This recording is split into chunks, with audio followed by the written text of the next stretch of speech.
early birders, because I'm not.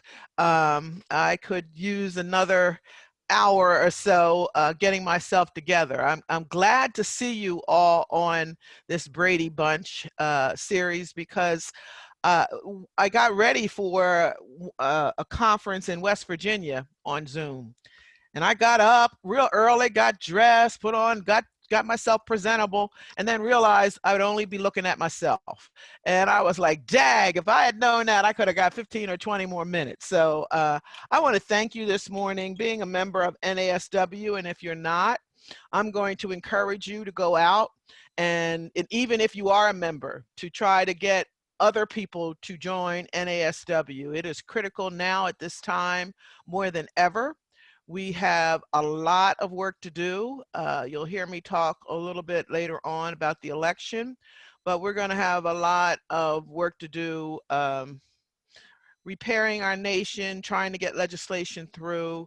When we look at the racial pandemic, COVID, and you look at the economic devastation, food banks, everything right now is about social work.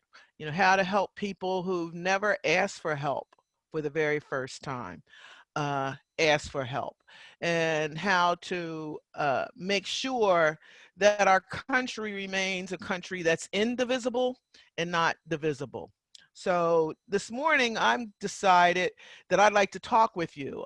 Again, my name is Mildred Joyner. They call me Mitt, M-I-T. My mother called me Mitt prior to her even giving birth to me. Her name was Mildred, and she said that I was going to be her last child, and she wanted a child named after herself. Even though she knew that I would not like my name, she went ahead and did it. So she nicknamed me Mitt prior to even having me. So that goes to show what a mother can do, right? So I am here, and I went to undergrad in Central State, which is in Wilberforce, Ohio, and I went to graduate school at Howard University. I live in Westchester, Pennsylvania, and kind of grew up in Chester County my entire life. So when people come here to Chester County, I let them know that I was born in the hospital, my mother was born in the hospital, and so were my kids. And there's not too many Chester Countyans. And I am in an area that is completely not as diverse as I wish it was. So I've had to learn how to grow up in a world that did not reflect or look like me. And that's difficult. So I decided to go to HBCUs where I could learn a lot about myself. So this morning, I thought I'd take you down that path of learning about myself through HBCUs, as well as when I left Howard University, I made a commitment to educate people about race and to make sure that people understood race and the differences that lie between people. So I developed a course called Race Relations, and I taught that course. And today I'm realizing that what happens with people is because a lot of people don't know each other's history, because history for us was not told in the book. So I'm going to kind of take you down real quickly of Mitt Joyner's Race Relations course, update you, talk to you about how does that apply to social work, and then we're going to get into some questions and answers. And what I'd like you to do is, I don't want you to be kind, even though it's early in the morning and I just ask you to just give me a few minutes to get myself together. I want you to ask me those hard and difficult questions, because the more that you can ask those questions, the better off we are. It, you know, social workers have an ability, I know, to talk about difficult things. We start where the person is and we deal with the issues that the person brings up. So let me first get into what we call operational definitions. And if all of you went to school, you understood and researched that you had to define things. You just couldn't say words because everyone had a different definition. So let me first say that prejudice is something that we all have. And you can put up the PowerPoint, and then I have a PowerPoint that we're going to go through very quickly, but it helps guide me as to what I want to say. And so as that PowerPoint is coming up, I wanted you to know that I titled this History Lost, Stolen, and Strayed, The Footsteps of NASW. And I will talk about myself and Whitney Young and a few others. So we can go to the, okay, I'll wait till them to start from the beginning of the slideshow. Okay, and then we can do next slide. So in Chester County, there is a school called Lincoln University. And you can go back one slide, please. And Lincoln University in 1948 hosted Albert Einstein. And Albert Einstein went there, and actually, he never really liked to take honorary degrees, but he took one from Lincoln University. And he went there often to teach math. But one of the things that Einstein said when he moved here and moved to Princeton was that the human stain of America would be racism. That if we didn't talk about racism and we didn't examine it, and we can continue to perpetuate a system of separate but equal, it would become the stain of America. And I firmly believe that one of our human stains in America is racism because we don't talk about it. Next slide, please. So I want you to see how American slavery started. It started all the way back in 1619 and went to 1865. And then we had segregation from 1865 to 1954. And segregation was Plessy versus Ferguson, separate but equal. But we learned later through Brown versus Board of Education that separate can never be equal, and it always left some people out. And after Brown was signed in 1954, we are now in an area which we'll have to wait to see how that's labeled. But let's get some operational definitions. Prejudice, everyone has prejudice because they're unfavorable opinions about individuals or groups. And when we talk about racism, that word is used too freely, I believe, because racism means power plus prejudice. So you have to have the power and the prejudice to keep individuals or groups down. So most of the time what people are talking about, they're talking about institutionalized racism, when you have institutions that have their own prejudice and they're able to keep people down. You know, they're able to deny people their rights. And we saw that when we had the right to marry and some states decided that they were not going to honor that, and they didn't. That was what we call ism, because it used their power to keep individuals down. So I'd like us, through my discussion, to always talk about institutionalized racism, which now is in about every major system that we have. It's in the educational system, it is in the political system, it is in the financial system, it is in even in our system of social service. And that is a hard pill for people to swallow, but it's a pill that I hope that you'll begin to look at. Next slide, please. So when we talk about slavery starting in 1619, which is the far slide over where we see the chains, people were stripped from their continent of Africa. Now I want to say that again, the continent of Africa. A lot of people see Africa as a country, but it's not a country. It is a continent with its own individual country. So that would be like if you went to Europe and you were in Germany and you went to France, you went to England. That is three different countries with different ways of thinking. Well, the same occurs in Africa. You can go to Ghana, which is now Ghana, or South Africa or Kenya, and they're all different countries with their own different language, with their own different ways of doing things. Well, when slavery started, it picked up people from various countries throughout the continent of the United States. But first, let me let you know a fact. When slaves first came here in 1619, they came as what we called indentured slaves. So they were slaves that could work off their freedom. And the first 20 that landed in Jamestown, Virginia, were indentured slaves. It really wasn't until 1650 when we outlawed indentured slave and we moved into slavery. And what slavery meant was that you had to, if you were born a certain color and you were born black, you would forever be a slave, and that you were not a person, you were an animal. And then we went from the time of 1820, which was really the Missouri Compromise. And again, I don't want you to take this verbatim from Mitt Joyner. Write these things down and do your own search, because remember what history means. It's his story. His story. And everybody tells a story the way they want to tell a story. What I encourage my students to do was to always write down what I said and then go check it out themselves. So when we had the Missouri Compromise, we began to participate in slavery throughout the United States, because remember, from 1650 to 1860, slavery was the main source of agricultural labor here in the United States. And then obviously in 2010, we're looking at people of color being shot. And again, we're looking at the institution of why do more people of color get shot and killed by police?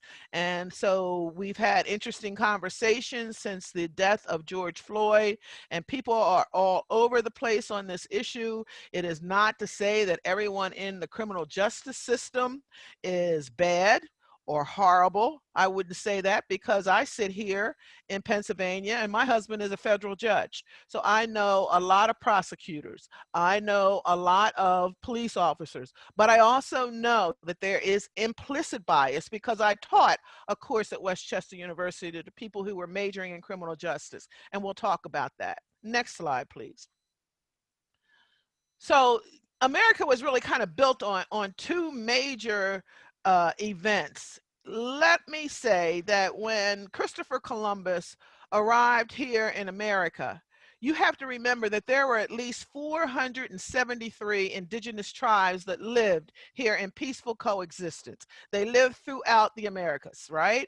And although we were not organized into states, they literally allowed us to come, but because of their spiritual belief, that the belief and the spiritual belief that they have even till today, that the earth is their God, that nobody can own their God, that this territory here is something that we should all share. So obviously when people landed here, the Native Americans allowed people to come, and then soon they started to see these things called fences, and soon they started to see these things called guns, and you can't come into my territory. And so they entered into a lot of treaties. And if you go back and you look at the Delaware Treaty that was signed on September the 17th, 1778, you will realize that every treaty that was signed to help individuals. And it was always said that Native Americans own this land, until we began to reserve Native Americans to what we call reservations. And even the reservations today, a lot of people are under the misnomer, reservations do not belong to Native Americans. It belongs to the tribe until the last Native American dies. When that Native American from that tribe dies, those lands go back to the United States. So if you've ever visited a reservation in Pine Ridge or any of the reservations, you will know that many of them do not have running water, that they do not have electricity. And recently, they've been hit by COVID pretty bad, where we've had chiefs die. Next slide, please. We also had slavery. And here is a sign of slavery, where people were sold. And again, they were not seen as people. They were seen as individuals who were cattle. And if you've ever been to Charleston, you probably went through the Charleston market. That was one of the places where slaves were sold. And their families were broken up. In fact, slaves were not allowed to marry, and they were not allowed to have what they were called families. They were like cattle, and they were broken up and sold off to individuals. And slaves lost a lot of their history because they took the name of the plantation owner, not of their real name. If you were sold to one plantation owner and they sold you to another, your name changed. Next slide, please. we had in this country, after we signed and allowed that the Emancipation Proclamation, and if we allowed the Emancipation Proclamation to live out, we probably wouldn't have a lot of the problems that we have today. But the Emancipation Proclamation was signed on September the 22nd in 1862, and it was signed by President Lincoln, where he freed all the slaves. Now, it really wasn't until December the 18th, 1865, at the signing of the 13th Amendment, where he abolished slavery everywhere in the United States. At that moment, slaves began to really do the things. And if you go back and you look at a lot of the patents that were signed, I mean, if you rode horses, the saddle, the golf tee, I heard someone talking about golf tee, that they golf. Well, that tee, all of those were inventions of slaves. Anything, your refrigerator that you use, the soles of your shoes, the clock, the first actual heart surgery in the United States was by Dr. Daniel Hale Williams. The blood plasma that you get was by Charles Drew. So it wasn't that these people were incompetent. They were in fact competent. And that's where hatred began in the United States. And the forming of the Ku Klux Klan occurred in 1866, where that group was there to terrorize free blacks. And what started to happen at that particular time is where you saw that second film piece of when we had the three bodies up there that were separate, where you had a lot of lynching. And lynchings were something that were celebratory. And this is where I think implicit bias started to happen, because people would bring their families to see people hung in America. And why African Americans sometimes kind of shrivel at the word picnic, because picnic had a horrible word for African Americans. It meant pick another and you put the word there and let's hang that person. Well, you see, this young girl is there smiling at the death of an African American that was hung. We don't know if you ever now go to Alabama and you go to the lynching museum. It is something that you must see, because lynching occurred throughout this country. We don't know how many people were lynched in the United States. But look at that smile, and you begin to see where a person, if you look at trauma, looks at something that horrific and begins to see it as something that is positive. Well, you can't do history without looking at it in its layers. Next slide, please. We also know that in the United States, we had 493 Native Americans. These are all Native Americans that went to a boarding school in Carlisle, Pennsylvania. Native Americans were here, but we started to, after the Trail of Tears that occurred in 1840, where 5 Native American tribes, according to President Jackson, were escorted on foot from southeastern part of the United States to lands west of the Mississippi, because what they wanted to do was to push them back. Many died during that journey, but the 5 nations were the Cherokee, the Chickasaw, the Choctaw, the Creek, and the Seminoles. But then what they did was they rounded up their kids and they took them away from their parents. And they moved them into what they called, because the missionaries started to form, and the missionaries said that they were going to take the Native American out of them and teach them how to be great English settlers. So they cut their hair, they brought them to different schools. You see how young these kids are, and they didn't let them go home, because what they were hoping to do was to break them up. Many Native Americans do not live on the reservation today because they were stripped from their families. And so we still do that in America, but it is important that we understand history in its layers. Now, I'm talking about when we actually walk Native Americans, and I also talked about slavery occurring at the same time. So you have to realize history overlapped. If you kind of looked at the human body, you're looking at it all. You're looking at Native Americans who had no rights, who actually lived here. And you're looking at African Americans who were slaves that actually also lived along this corridor. And so you begin to see how white supremacy started to occur in our nation. Next slide, please. We also had what we called the Latinos. And so it is really important to kind of understand this whole same thing in 1845 when we had, well, actually in 1821, Mexico gained independence from Spain. In 1845, Texas was annexed from the United States. And in 1845, at the end of the Mexican-American War, we signed a treaty called the Treaty of Guadalupe Hidalgo. And what it allowed was those states, the area that was Texas, California, New Mexico, Arizona, Utah, Colorado, Wyoming, and parts of other states, they were all where Mexicans reside. It was their land. They spoke, it'd be like coming to Pennsylvania to my house and saying, tomorrow, you're no longer Pennsylvania. And you've got to learn to speak a different language. Now, really, if we had done what we were supposed to do at the end of that treaty, right now we would all be bilingual, because when we signed that treaty, we honestly said that the entire country would learn both languages. However, we only focused on those territories where Mexicans were and made them speak English. Next slide, please. So again, we're separating kids from their families. That is not something that's new to our country. That is something, if you go back and you look at the breakup of the family of the African Americans, they weren't allowed to be in a family. If you look at the breakup of a family of Native Americans, and you also had the breakup of families of Latinos, right? So it's something that has become our own bias. It's a go-to that we do.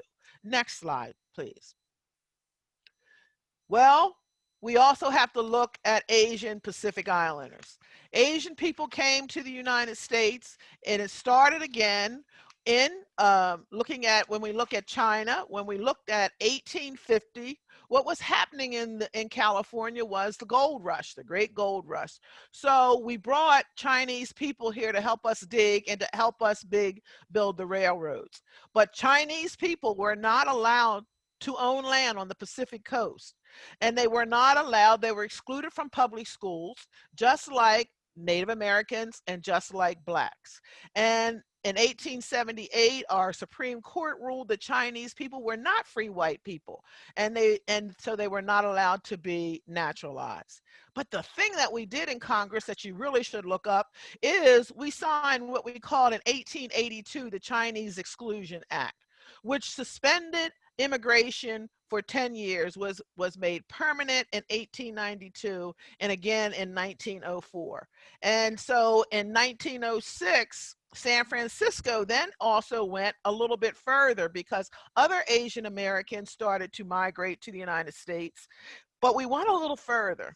We went a little further and said that Japanese and Korean schools and Korean children could not go to school as well. So when the one crystal thing that you're learning is that education meant freedom.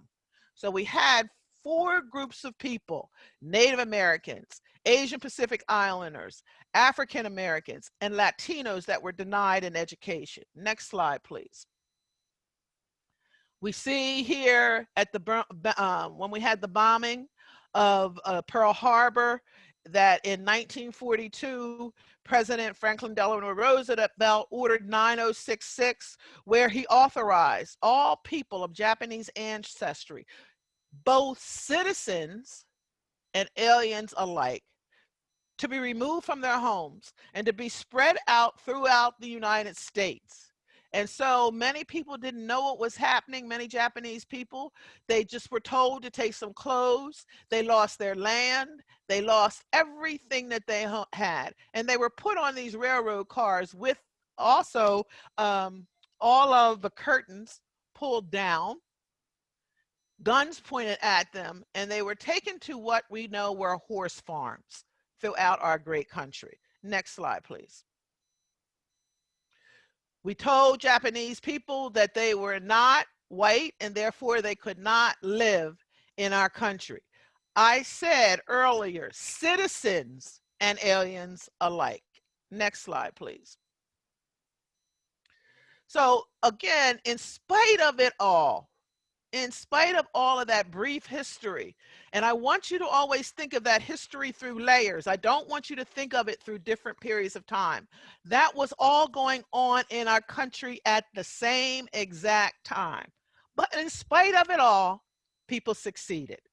And once we had the ending of the Emancipation Proclamation, and once we really kind of went through a migration, we had a lot of African Americans that fled the South and moved up to the North. And so going to cities such as Detroit and other areas, and that's how a lot of African Americans came throughout the great states. But also know up where you live, also there were slaves that came down because there were free people from those areas.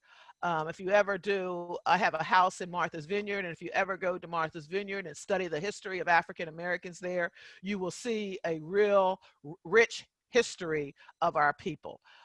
Next slide, please. You will know that the one thing that everyone understood throughout our history, that the right to vote was critical and the right for an education was critical. Those two things, not money, not anything else, but the right to an education and the right to vote would equal one's freedom.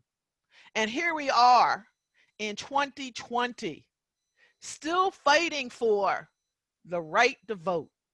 And we have to kind of look at that. What does that mean? And if you go back and you read some of the early papers of our history, you will realize what was told, and Steve Bannon has a nice book on it that if you want to pick it up and read it, is that a lot of white supremacists believe that white people own this country and people that own land own this country. And anyone else has no rights to say anything about this country.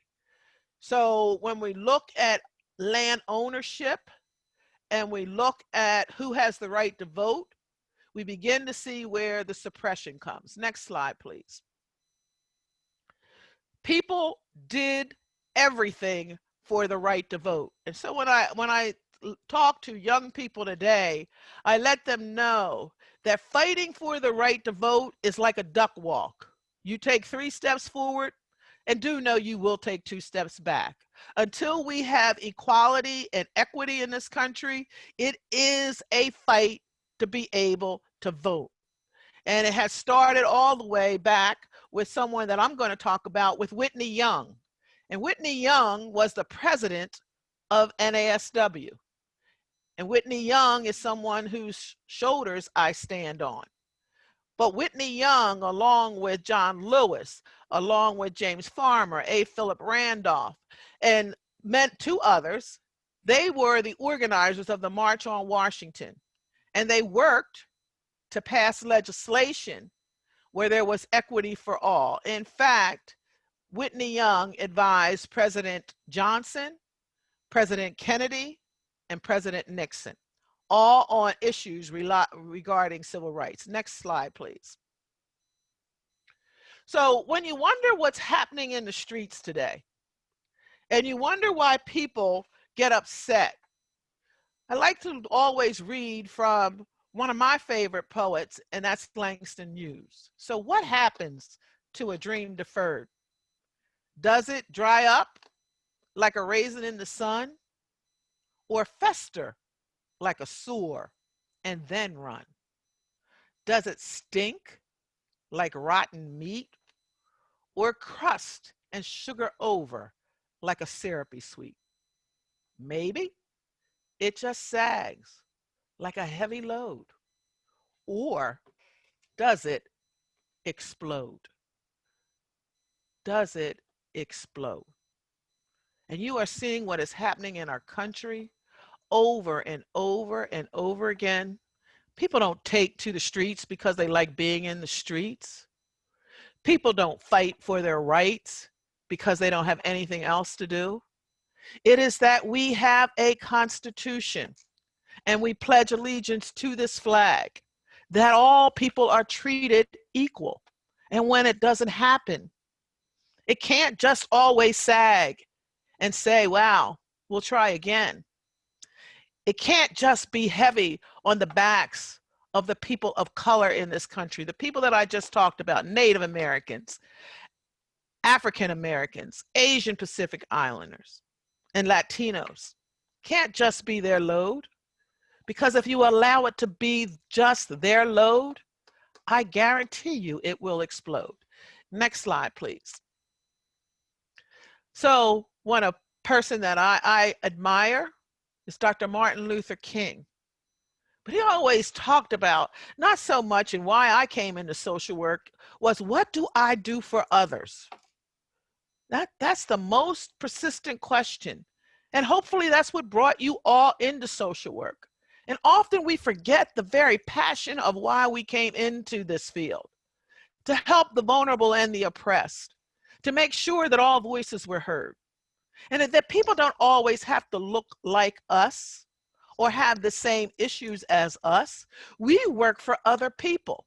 The beauty of social work is we take a code of ethics to do that. And if we can't practice that code of ethics, we can find another profession to go to. But if you are in this profession, social work, I shouldn't ever have to ask the question, do you fight for all groups? Do you want to eradicate racism, sexism, all of the things that hold this country back? So life's most persistent and urgent question, even today, is, what are we doing for others? Next slide, please. Here, standing behind Reverend Martin Luther King, is the Civil Rights Act of 1964. This is where the first Voting Rights Act was signed. But right behind him, that's Whitney Young.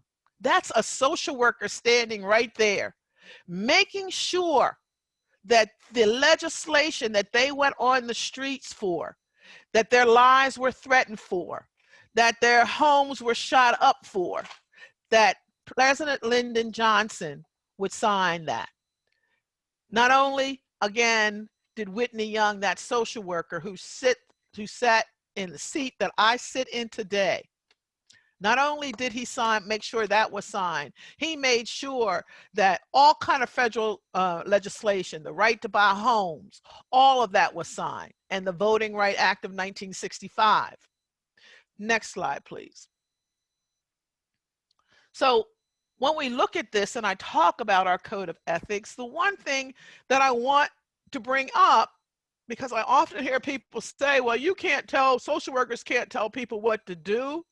No, we can't tell people what to do, but we ourselves must be committed to these principles. Social work is based on 6 core values, and we know those core values, and we must practice those core values. And we know that if we don't practice those core values, then we're not practicing social work. So we cannot condone discrimination. We just can't do it. We're not allowed to do it. It is like a doctor that takes the Hippocratic oath that says, anybody that comes before me, I will treat, no matter their race, religion, income. Social workers have to do the same thing. We pledge ourselves to our code of ethics. Next slide, please. So today we're hearing a lot about anti-racist social workers, and how do you get to be an anti-racist social worker, and what does it mean? And it is a discussion. I will say that the code of ethics actually embraces and really is the definition of anti-racist social work. But we know when we put people in place, sometimes they don't allow all groups to come at the table. So this is a nice slide to kind of look at what we need to do on the individual level, right? And how do we look at ourselves, and how do we look at things differently? And do we understand white supremacy? And are we so busy pointing fingers at people that we don't examine ourselves, like, where did that come from? You know, if you see someone that has blonde hair and you think like, wow, they're not really intelligent, where did that come from? That's your own bias, right? And until you're willing to do that hard work, like, where did I get that message from? And then in relationships, when we look at our workplace and our culture, we have to feel comfortable being able to say, Nancy, why did you just say that? That's horrible, even if we're of the same group. Because too often at that water cooler, there are things said that you're like, how are you going to go out here and work with people when you think about people that way? And social workers, we need to call people on that. Then you have your associations, and they hold us accountable to address and look at our root causes. And I know, as being president of NASW, I know that I represent over 120,000 people, and I know they're not all of the same race that I am. But that doesn't matter. I will treat them the same, and I expect them to treat me the same. But I want everyone to know that I am African American, that I am very proud African American woman, and I'm not going to disassociate myself either. So it is really important for us to kind of understand, what does it mean and how is it different? And I can sit down and talk to and have friends that are of all different races, but I don't get into, I don't see color. Because when you say you don't see my color, I know you are telling a tale. You see my color this morning and I see yours. And I am proud of my color. And so we can't say that everybody's purple or everybody's yellow, because that doesn't even make sense. And then we have to look at our profession. We have to stay solution focused. And we have to think about systemic things that are happening for a long period of time. Women, I'm a lover of NBA basketball. And when I see a ref that's a woman running up and down the floor, I just am so elated, because I'm going to be honest with you. If I knew now what I knew then, I'd try to find me a job in the NBA, because I just love basketball, right?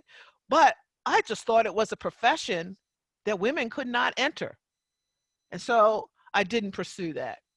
And then we have to look at our society. We have to look at our society. And social workers have a duty. They have 6 legal duties. And one of our duties is to educate. One of our duties is to warn. But one of it is to educate our community. And when we see our neighbors and they say things that aren't just quite right, we have a responsibility to say that is not true. Go back. Learn about it, because education gives you the best freedom of all. If you learn the history and how all these things are put together, it's nobody's fault. Nobody's saying, going all the way back to 1600, that all these groups did what they did. But it is if we still practice it in 2020. Because what we are doing is we are not really looking at our systemic privileges or our systemic biases. And in order to do that, we must change and look at ourselves and help society do that as well. Next slide, please. I love this because it's the international, I represent not only NASW, but moving into that role, I became the president of the North America region, which includes Canada, for the International Federation of Social Workers. So I represent the United States and Canada around the world. And, I don't want the US to beat up on themselves, because this happens throughout our world. And all social workers that I talk to on calls, you just would be surprised at how, a social worker was killed recently in China just for being a social worker. So things happen, and we have to be able to support people, not only in our individual clients, not only those that we work with in our agency or in our communities, not only those in our state, not only those in our nation, but those around the world. Next slide, please. Well, Maya Angelou said it takes courage. It's one of our most important virtues, because without courage, you can't participate. Consequently, you can practice, it's erratic. Social workers are the most courageous people.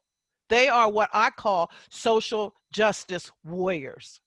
They are the ones who make the change. And it starts from Jane Addams, Frances Perkins, Barbara Mikulski, all of those individuals, Whitney Young, Dorothy Height. Life was difficult to make those changes. Jeanette Rankin. But they all did what they needed to do to make this country better and to bend that arc. Next slide, please. So this is what we talk about when we all say equality. Oh, wow, I believe in equality. But when we believe in equality, somebody gets left out. Somebody gets left out. When we believe in equity, we still put things up there, but it's easier, you see, for some than other to see over the fence. But when we believe in liberation, we remove the fence. We go back to that Native American philosophy that the earth is our God, and we all have the right to travel and to move anywhere we need to move. There should not be those things called fences.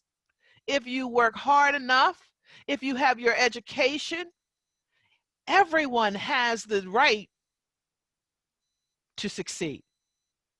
Next slide, please. Why we should vote? Well, these are 100 reasons why we should vote in no particular order. There are people that were killed by police here in the United States, and the list is even longer than that. But I just ask you to look at this list and put your name on that list. I know when Breonna Taylor was killed, it really resonated with me because I'm a mother of 3 grown daughters. And you know, the one time I get rest, I'm a night owl. I told you already, I'm not a morning person.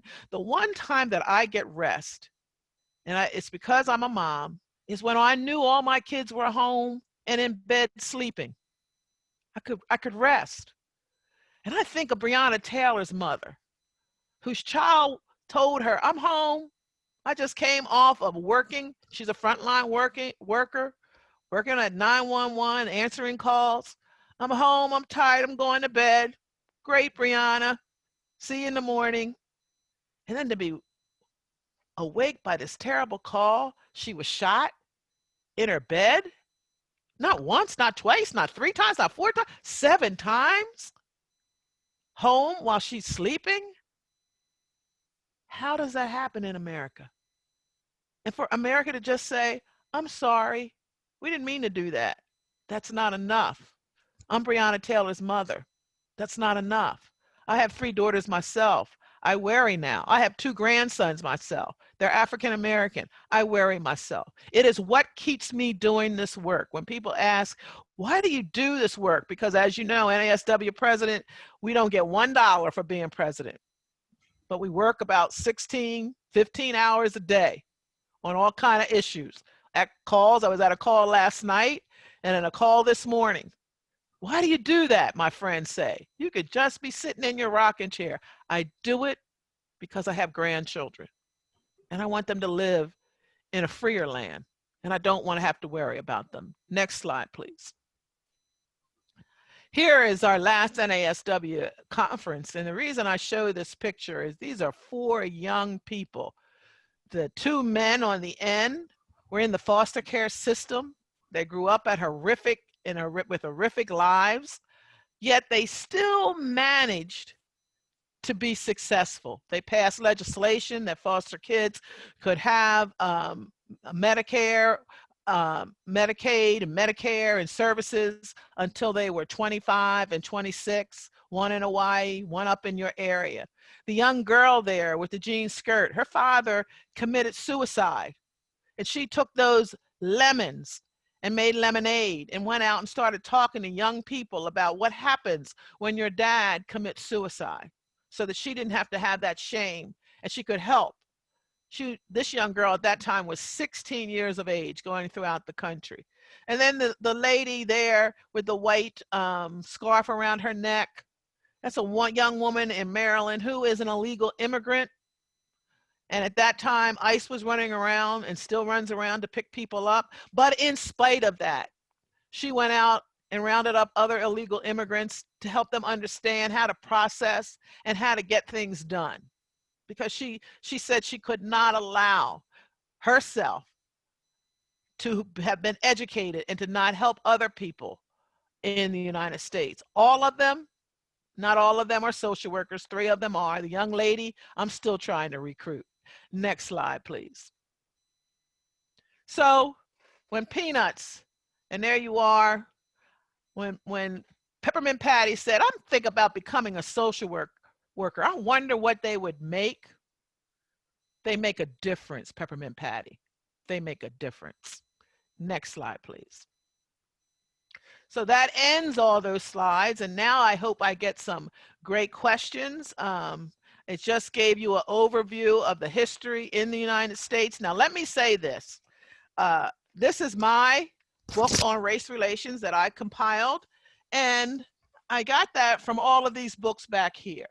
So the one thing that I know that happens far too often is people repeat Wikipedia too much and they don't go to the primary sources. So when someone cites something to you or you read something in the paper, don't just read it. I know you all are social workers and you have an education. Go back and find out, where does that information come from? And go to the primary source. Don't go to a quote to somebody that quoted somebody else. So everything that you read, everything that you see, that is why our country is kind of out of whack. Is I hear people quoting things and I'm like, where'd you get that from? And then I'm like, no, that source, that's just the internet source where somebody just put that up and somebody quoted that person. It is critical now more than ever that we use our books, okay? So we got some questions.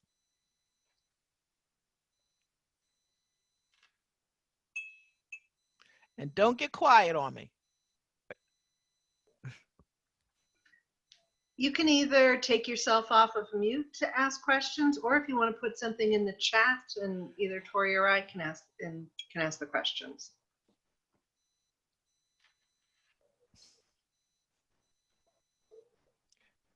And you know, I was a professor, so I can call on you all. I see some names up here, and I can just call on people, right? Dr. Mick? I'll ask a question. Okay. I went to a Black Lives Matter demonstration in Concord, and it was awesome. It was great to be with racially different people, for one, here in Lillywhite, New Hampshire.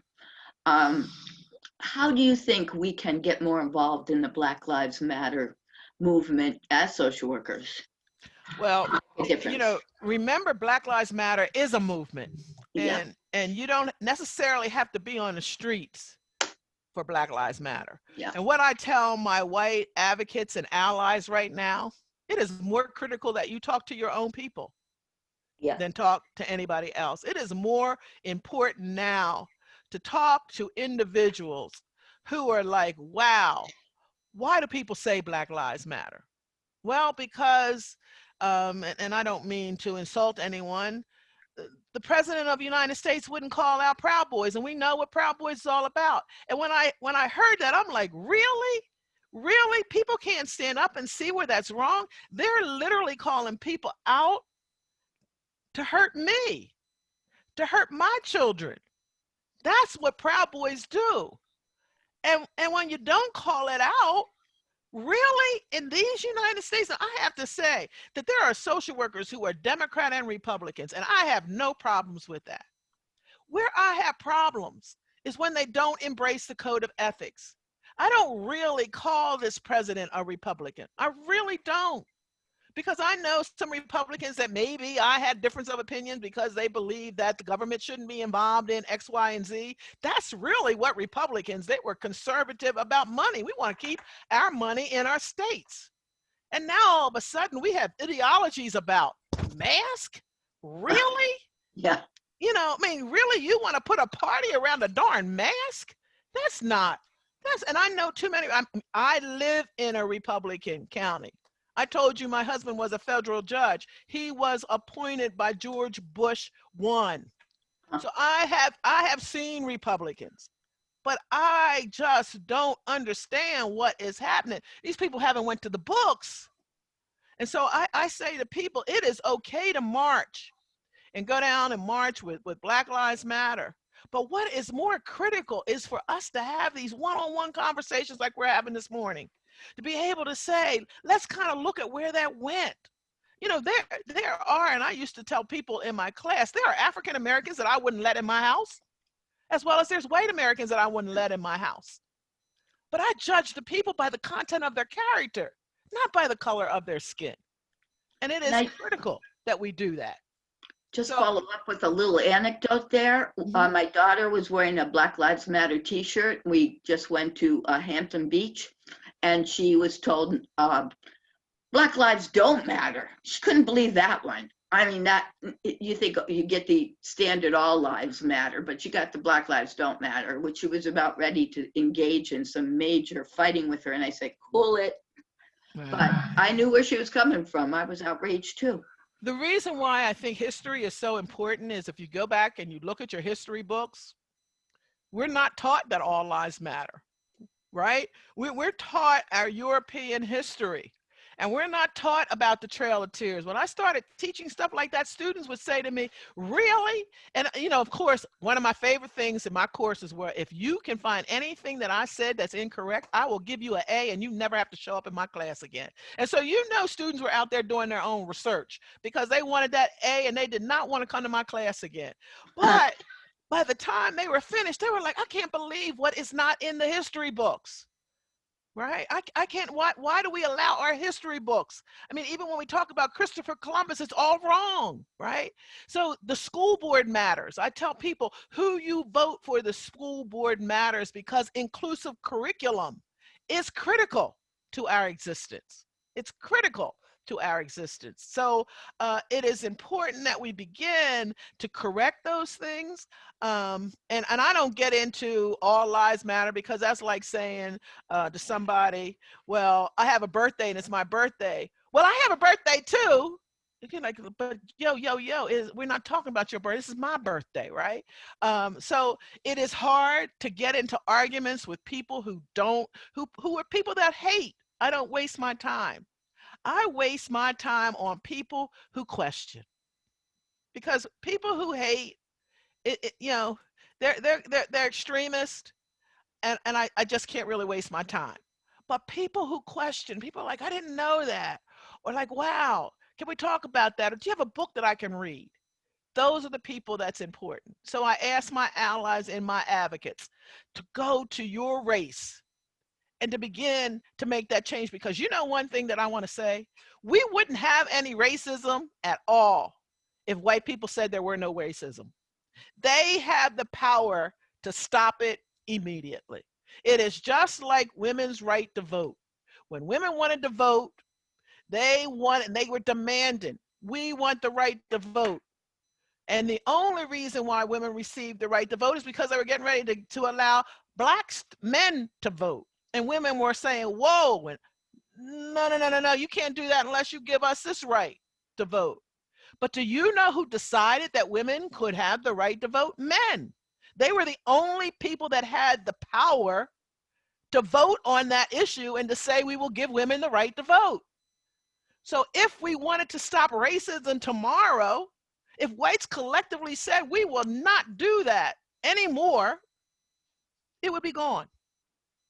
So that is why it is important for you, and I don't mean to say that, but I see most of you are white on this call, so I'm not trying to point people out, and I don't really know that because I don't know your ethnic origin, and you have the right to tell me what your ethnic origin is. But if you would start there to be able to say, you don't want to see anybody in the streets, well, we can change that.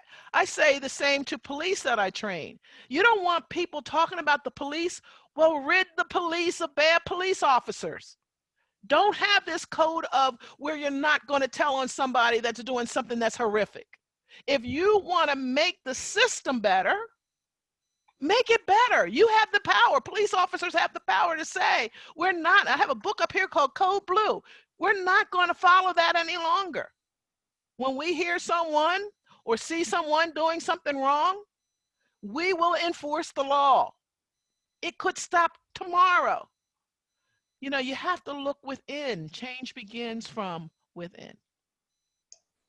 We've got a couple of questions, but I did want to say, Margaret, did you have a question? I do have a question. I have a couple of comments, Dr. Joyner, and thank Sure. you for this morning. And I am looking at the Brady Bunch, and the Brady Bunch is still white in my Zoom area here. I'm actually in Florida, and I'm working on the Biden Harris team, and it's it's very difficult to have someone at the helm who is a known white supremacist who has put us into a constitutional crisis and tomfoolery, if I can use that word, with the latest shenanigans of him driving around Bethesda Naval Hospital, Walter Reed, the way he did yesterday. As a social worker, I am almost retired, but still licensed, and more at the end of my career than the beginning. And I feel that social justice is just as important to keep that going. Towards the end of the career, do you have any suggestions as to what social workers can do to still impact social justice? I myself just realized not too long ago that I could join the NAACP as a white person. For some reason, I just thought it was for people of color. So we've asked people of white people to join the NAACP. That's one little thing, $30 a year. But do you have any other suggestions? Because I tell you, there are days I'm not proud of being white.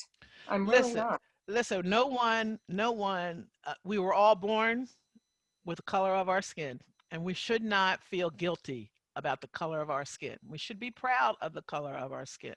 And so I say that to everyone. You know, there are whites who are just as supported. If you go back in the NAACP, there are whites. I mean, there are many whites who started HBCUs, which are historically Black colleges and universities. So don't ever get it twisted that one group is better than the other.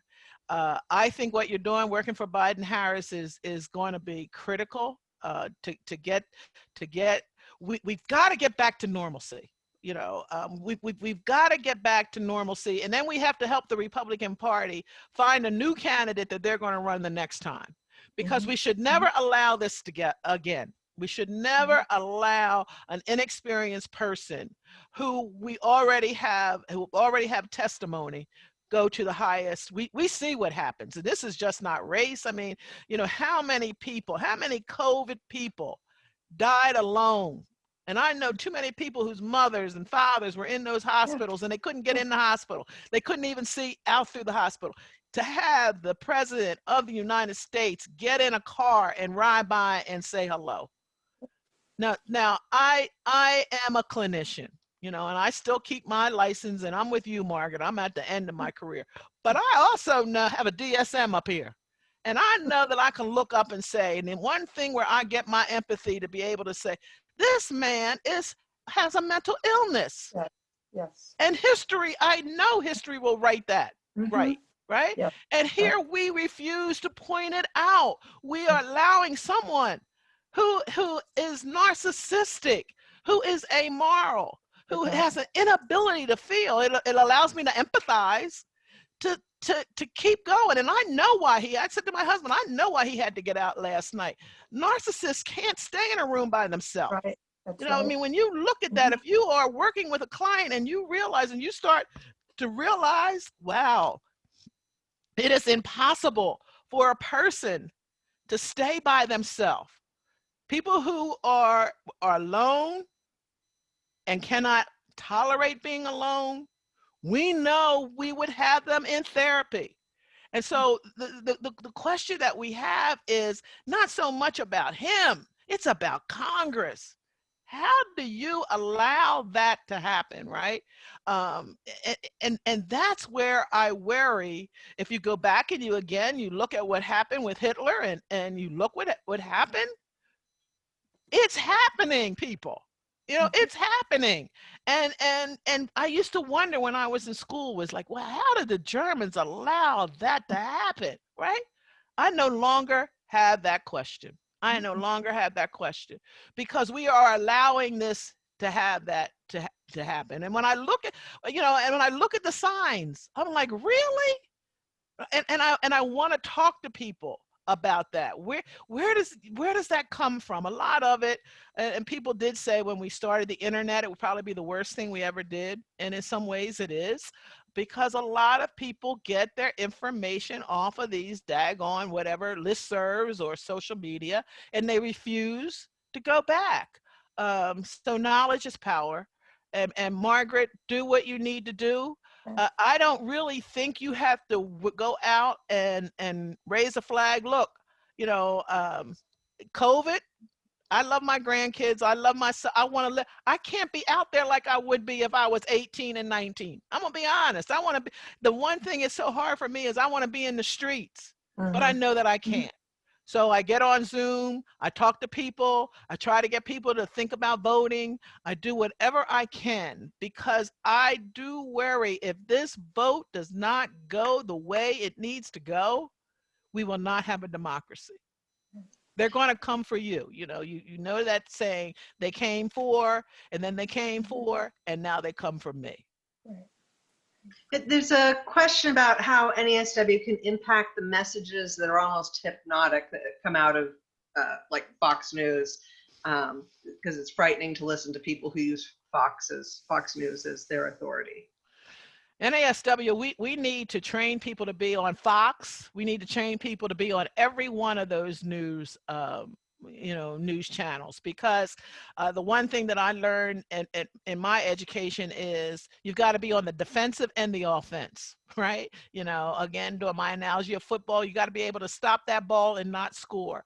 And so it is important that we go to Fox. I mean, I can't listen to Fox News, but then I make myself listen to it to just wonder how do people start to think? Because if you don't get in there and start to think, but you need some people to ask some hard questions. And we need to educate people to be on the news. I don't think we see enough social workers on the news. And I would really, was going to be one of my agendas items, was to get us more on the news. So when a crisis happened, like the fires, you just didn't talk to someone who had no knowledge. You talked to the social worker, because the social worker is the last person to leave the community. Right? They know what's going on in the community, and we need to give voice to that, not only about race, but class, gender, environmental injustice that's going on.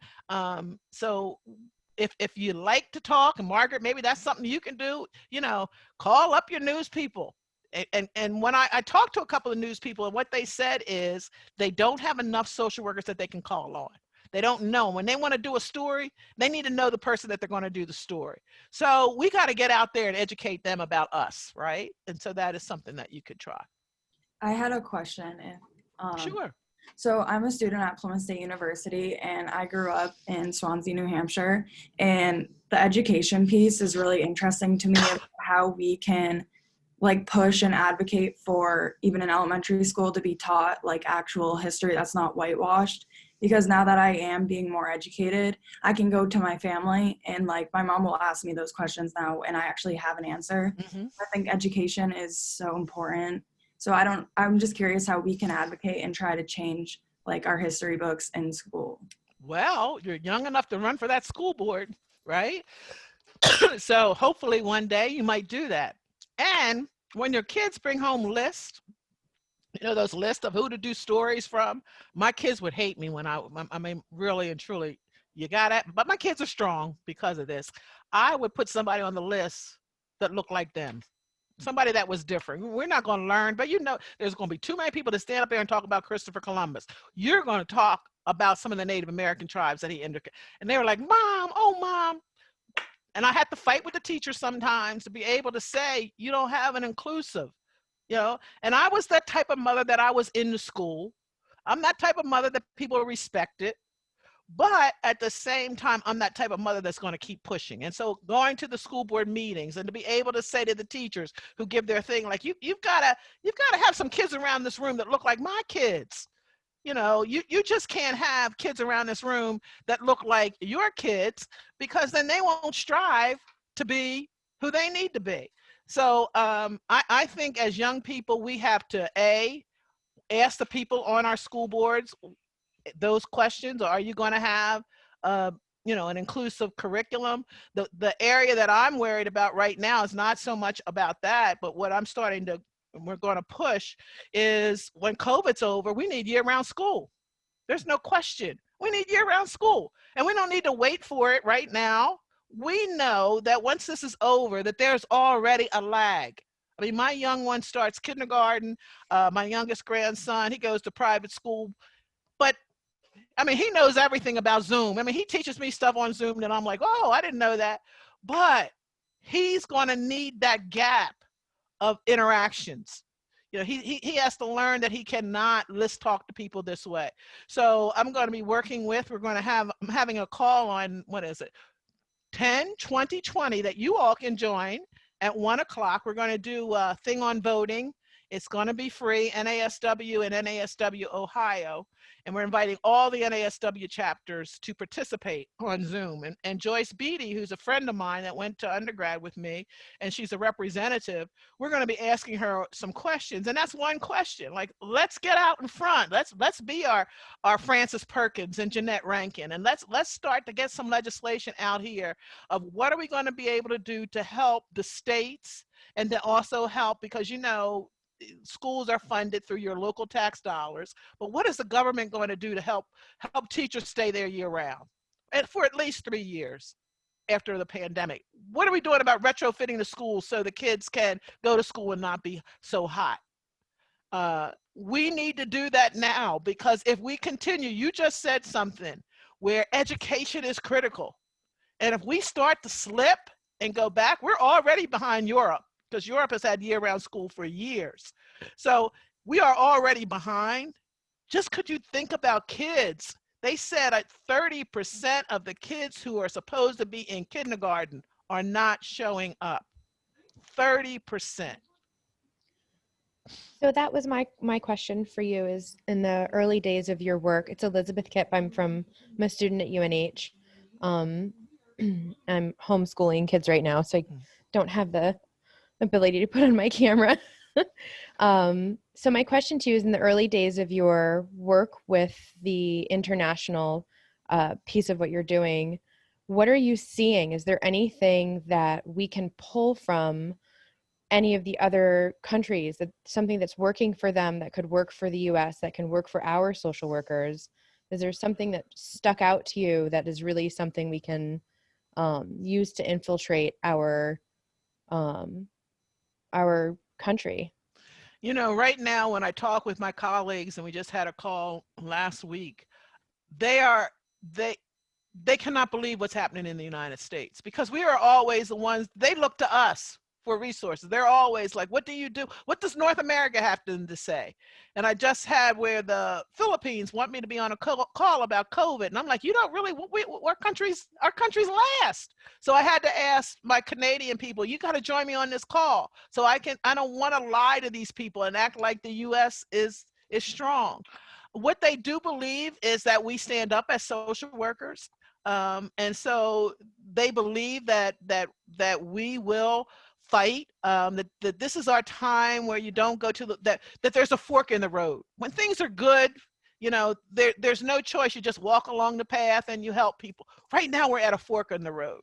I know we're going to lose some social workers, because I know sometimes what I say may not really, some social workers just can't get behind it. But it's okay to lose those social workers, and I'm okay with that. I'll recruit those who are okay about taking this path of social change, of remembering why they came into our profession, and being leaders, and not always waiting to be led. We don't need to wait for a tragedy to occur. We know, just like the education bill that I'm talking about, we know where we have to be, and we need to lead it. We need to be on top of it. So that's what I think we need to do. And I go at that voice to my international colleagues, but we just had a call, and when I was saying, I'm like, look, you all, I don't know where we are. And everybody just said, we pray for you, because some of them come from countries that are monarchs, that are led by dictators, and they know what happens when you don't live in a democracy. Dr. Joyner, unfortunately, we've I know come we're out of time. It goes by so quickly. I want to thank you so much for joining us today. Really a lot to think about. And personally, I have to say, I'm so happy that you are you are the president of our NASW board. Well, I want to thank you Make for us all inviting. proud. I want to thank you all for inviting me. I really wish that I could be up there on this crisp day having some maple syrup and pancakes and all those good things, but I'm not, you know. But then I don't think I could get to all the places that I've been lately. So maybe that's the best thing about this. But I want to thank you. I represent you. I am you. So we need your ideas. We need you at the table. Do not think that your voice is not relevant, because it is. I was elected to represent you, not to represent me. And that is what I will do over the next 3 years. I thank you, Lynn, for your leadership. We do know that being an ED is difficult. We need more resources. You know, in order for us to be on that hill, believe me, I will be talking to our senators and I will be talking to the representatives on both sides of the aisle about why they need to get behind some legislation. But you have to do it also in the states, because that's where most things begin. So thank you this morning. I want you to continue to have a great symposium. I know you got great things lined up for you. I see you all. Most of you are smiling, but before I leave, I just need you all to smile and give me my push for this morning. And you have a great time. And anytime you have questions, president@socialworkers.org. That's how you can reach me. Thank you, Lynn. Thank you so much. We are going to take a 15-minute break so people can get up and stretch. And Commander Jonathan White, I know, is already on, and he will be our next speaker. For those, I'll remind you now, and I'll remind you again, for those of you who are here for CEUs, you're going to need to sign into the chat again. Otherwise, turn your cameras off, turn your mics off, and we'll see you at 10 o'clock.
My name is Becky Parton, and I'm the president of the NASW New Hampshire chapter.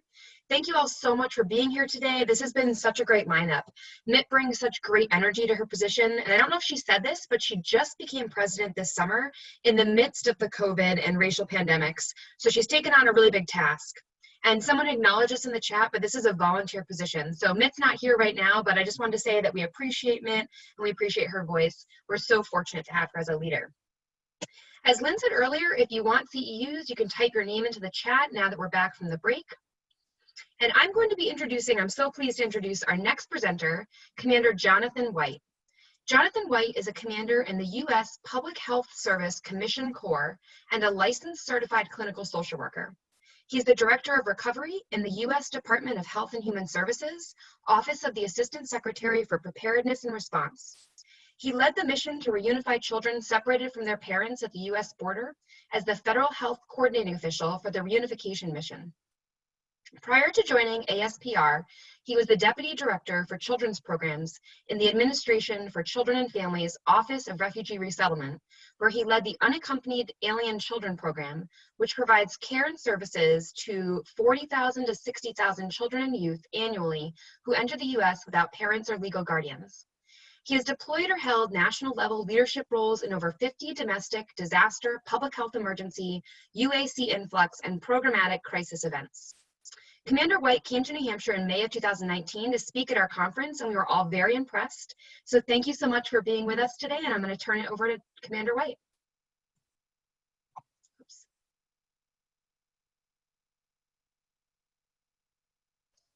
Jonathan, your audio is not working.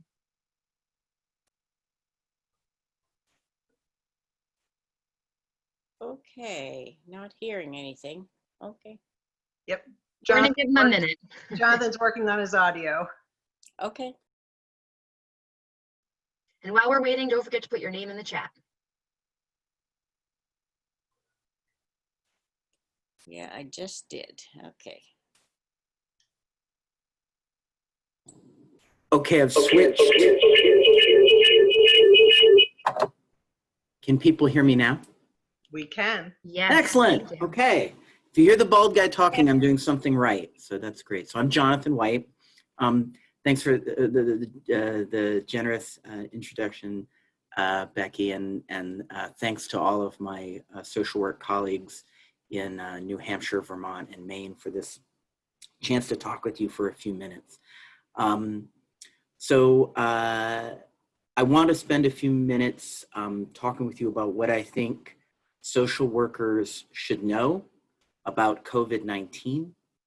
And most importantly, and the reason for that knowledge always is for intervention, and what social workers can do to foster community resilience and community recovery.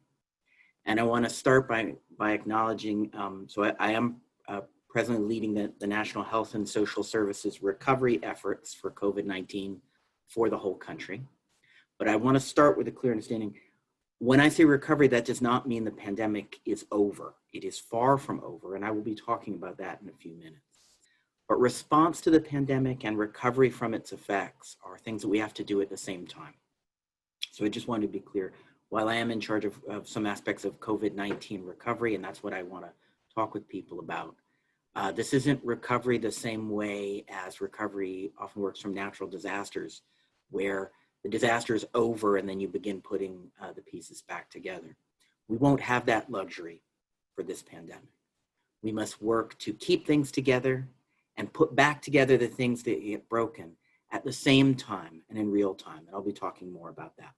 So I'm going to attempt to see if I can share a screen with you. If it proves I can't, I'm not worried. I can still talk, but there are some things that I think are easier to show than tell. So I'm going to attempt now and see what I can do to share my screen.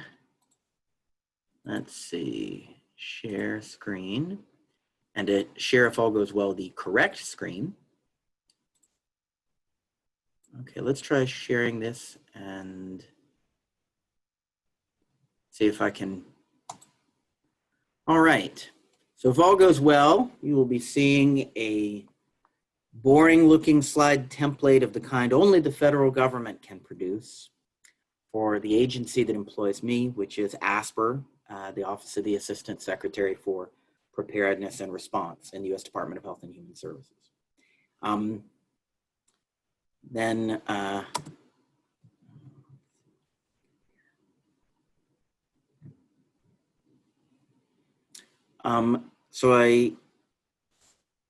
There we go. Okay, I think I now have my technology working. So I'm going to talk for a few minutes. We're all adapting to a world in which we're not in person when we communicate, and I'll admit I'm not yet the master of reading the room when I'm not in the room.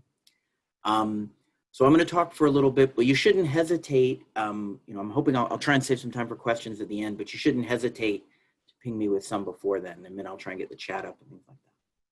But I do want to, first of all, tell you what I think you most need to know about COVID-19. I want to talk briefly about 6 important things every single social worker, regardless of their type of practice setting, nature of their work, level of function, things every social worker can do, they can make a big difference in this pandemic. And then I want to talk specifically about some things targeted for those of you who have social work agency management roles, including if maybe that agency management is that you are a solo private practitioner and what you are managing is that private practice. Very quickly, sort of where I fit into the equation. In the United States, we do have a national system for how we do recovery from disasters. And that's called the National Disaster Recovery Framework. And under the National Disaster Recovery Framework, we have 6 functions for recovery from major crisis events. And one of them is the Health and Social Services Recovery Support Function. That's something that exists at the local level, it exists at the state level, and it exists at the national level coordinated by the federal government. And part of my current duties is to serve as the national coordinator for Health and Social Services Disaster Recovery. And that involves sort of 9 core mission areas that the National Disaster Recovery Framework says. This is what goes into Health and Social Services Disaster Recovery. And I cover this just to note, if you look at the things you see, what you see is, this is largely where social workers are and what social workers do or are part of doing, whether they're in domain agencies or host agencies. And I do that both to fulfill the universal federal requirement that when you talk to the public, you brag on your agency, because that's in the Constitution somewhere. But also because I want to bring home something, which is that I am talking to social workers in your 3 states, and by the end of the year in 17 other states, and I hope by sometime next year in all the states and territories. Because I believe that for the health and social services resilience and recovery efforts related to this pandemic, there is a decisive role to be played by social workers. Okay. Let's try and make that work. Okay. Until this year, all we had ever done in disaster recovery is what you might think of as state level disasters. So for example, we are still, I have the good fortune to work with teammates. We have a 27-member team right now in Puerto Rico that has been there since 2017, supporting the government of Puerto Rico and above all the Puerto Rican community to rebuild from the effects of Hurricane Maria, one of course, the deadliest and most destructive tropical cyclones in American history. We just finished up in March a mission in Northern California, in Butte County, for the Camp Fire, which destroyed the city of Paradise and is the deadliest and until very recently, most destructive wildfire in in a century in the United States. We conclude that mission. So let's say, until very recently, disasters, we looked at this as sort of something that happened to a state. It happened to communities in a state. We are now engaged, and we in the Senate does not mean just my team, my agency, the federal government, the federal interagency state. We as in the community of health, behavioral health, and human services and education practitioners, including the entire social work profession in this country, we are collectively engaged now in meeting the challenges of a disaster larger in scope, geography, and affected population than any in the lifetime of any American, certainly of anybody on this call, and with maybe a handful of exceptions around the country, of any living American. So I recognize that it's hard to know what's really going on with COVID-19. There is both misinformation and disinformation all over the place with regard to this pandemic.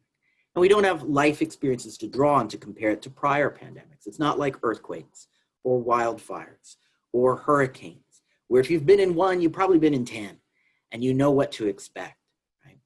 So I want to try and share some facts with you first, and then I want to translate some of those facts into psychosocial realities relevant for the practice of social work. These are facts.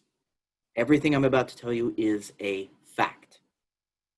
This is COVID by the numbers as of yesterday afternoon. As of yesterday, there were 7,359,952 presumed, suspected, and confirmed cases of COVID-19 in the United States. That number was up more than 49,000 from the day before. There have also been, as of yesterday, 208,821 confirmed or presumed deaths due to COVID-19. That number is up 703 from the day before. Over the last 7 days, an average of 684 Americans has died each day directly as a consequence of COVID-19 infection. These are all CDC data reported by the states, who in turn get their information from physicians, from reporting healthcare practitioners. These are facts. The overall case fatality rate since the pandemic came to the United States is 2.8%. That said, if you are a new COVID-19 diagnosis today, the case fatality rate of people diagnosed today is lower. More people are surviving COVID-19. The most important reason for this is that physicians, nurses, healthcare practitioners are getting better through experience at how to keep COVID patients alive. Okay? So the case fatality rate is going down, but overall it remains 2.8%. So slightly fewer than 3 in 100 people diagnosed with COVID do in fact die from the illness. Globally, based on World Health Organization data, which is the best available scientific data on numbers of cases and fatalities worldwide, 34 million people have been diagnosed with COVID, and more than 1.1 million have died from COVID. Those numbers doubtless understate the actual severity. Many countries lack the health infrastructure to document the numbers of deaths in those countries. Many people have become sick and either recovered or died from COVID without there ever being a formal diagnosis due to the health infrastructure of their country. Let me translate that into some local truths for your 3 states. There have been 5,520 COVID cases in Maine as of yesterday, 52 more than the day before. 142 Mainers have died of COVID. In the Granite State, there have been 8,597 cases, 63 more over the day before and yesterday. And 442 people in New Hampshire have died. In Vermont, 1,778 cases, 10 more than the day before, and 58 Green Mountain Staters have died. Those numbers will not look that good later today when we have new numbers. They will look worse tomorrow. Let me translate some of this into some context, because we'll talk about the psychosocial impact in a minute. Generally, when we look, although we're down, fortunately, we've down to about 700 just over 700 deaths a day average nationally. When we look at the last 3 months together as an average, every 2 days, 9/11 is happening in the United States for fatalities. Okay? So we really don't have a prior historical experience, unless you're talking to a centenarian who lived through the 1918 influenza pandemic. No, other than that, there are no living memories of a public health emergency this severe, with this rate of fatalities, with this number of people dying each day, right? And this number of people going to hospitals.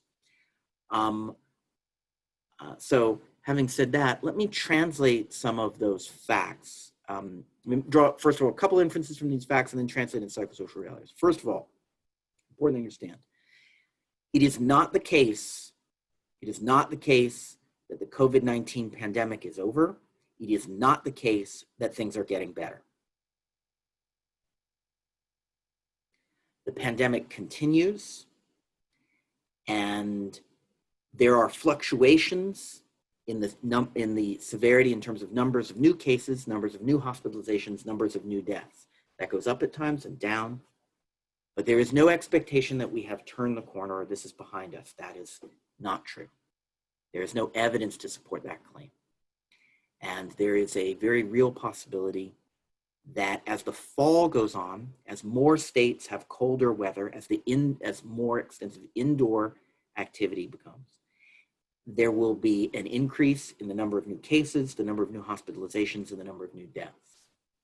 Additionally, policy changes from community and state to state can either reduce or increase the number of cases, of which the most important based on the data is mask mandates. So clearly, communities and states with strong mask mandates and where the public is adhering to those and wearing masks, this is the most important distinction between places where things are getting worse fast and things were getting better slowly. Right? So let me translate these facts into, if I can make my device work, into some psychosocial reality. We've talked about COVID-19 as what it is, which is it is a pandemic of a novel, infectious, zoonotic viral disease. That is what it is. It is a naturally occurring but novel zoonotic viral infectious disease. That is how we would describe it. That's how the public health professional side of me would describe it. The clinical social work professional would describe it in the following ways. COVID-19 is also a grief pandemic. It is a massive increase in the number of losses sustained at a population level. So first of all, we are experiencing a 9/11 in American fatalities above the baseline mortality of deaths from many other causes. We are experiencing 9/11 every weekend and 3 times a week. That's a tremendous amount of bereavement loss, but it is only a component of the larger grief pandemic. People are grieving losses of businesses, losses of jobs, losses of livelihoods, losses of relationships, losses of situations, and a loss of a sense of ontological security. In addition, many bereavements, and I'll talk about this when we get more to medical setting, many losses are happening under conditions conducive to more clinically significant and problematic grief. We are looking in some ways at an unprecedented event in terms of disenfranchised grief on a population level. There has been no national mourning event more than 6 months after the first American case. There has been no national mourning. To compare this to any other event that involves mass fatalities on a vastly lower scale is striking. There has been less public ceremonial recognition of these deaths than in a typical mass shooting event or in an event, an intentional disaster, that's like a terror event that involves deaths in the single or double digits. There has certainly not been the public ceremonial recognition of loss that we saw after 9/11, for example. At 6 months after 9/11, there had been literally hundreds of public ceremonial events recognizing the fallen and the lost. So we're looking at a tremendous potential for disenfranchised grief, grief that is not recognized. Perhaps you have attended, I have certainly already attended, Zoom funerals. The Zoom funeral is, I think, the decisive event for describing how this grief pandemic works. And for those who lose family members due to a COVID-19 infectious process in a hospital, The moment of death is they're often removed from that, as necessary infection prevention controls mean that many people who die of COVID-19 die alone, away from family who are aware that they are dying but unable to be with them, in a way that we do not see for most other in-hospital deaths in the United States. If a person dies of stage 4 pancreatic cancer, that's a population I worked with for many years in a hospital setting, it is rare. It is rare that there is an unaccompanied by family in-hospital death due to metastatic illness. Right? COVID-19 patients do not die at home. They do not die in hospice care with the psychosocial supports of hospice. They die in hospitals, and they die with no family in the room. So families then bereave a loss they were not physically present for through individual level ceremonies, often, which are not physically in person, in an environment where there is no public, national, or community level recognition. So this is a grief pandemic, and it is a problematic grief pandemic. Second, from a psychosocial perspective, COVID-19 is a disruption on a scale we have never seen in living memory in the protective factors for health, behavioral health, and social well-being that come from social connectedness. Social connectedness is a background protective factor that mitigates many forms of psychosocial risk and harm. Harms affecting frequency, severity of risk for a number of kinds of behavioral health conditions, including anxiety, especially clinical depression, traumatic or problematic grief.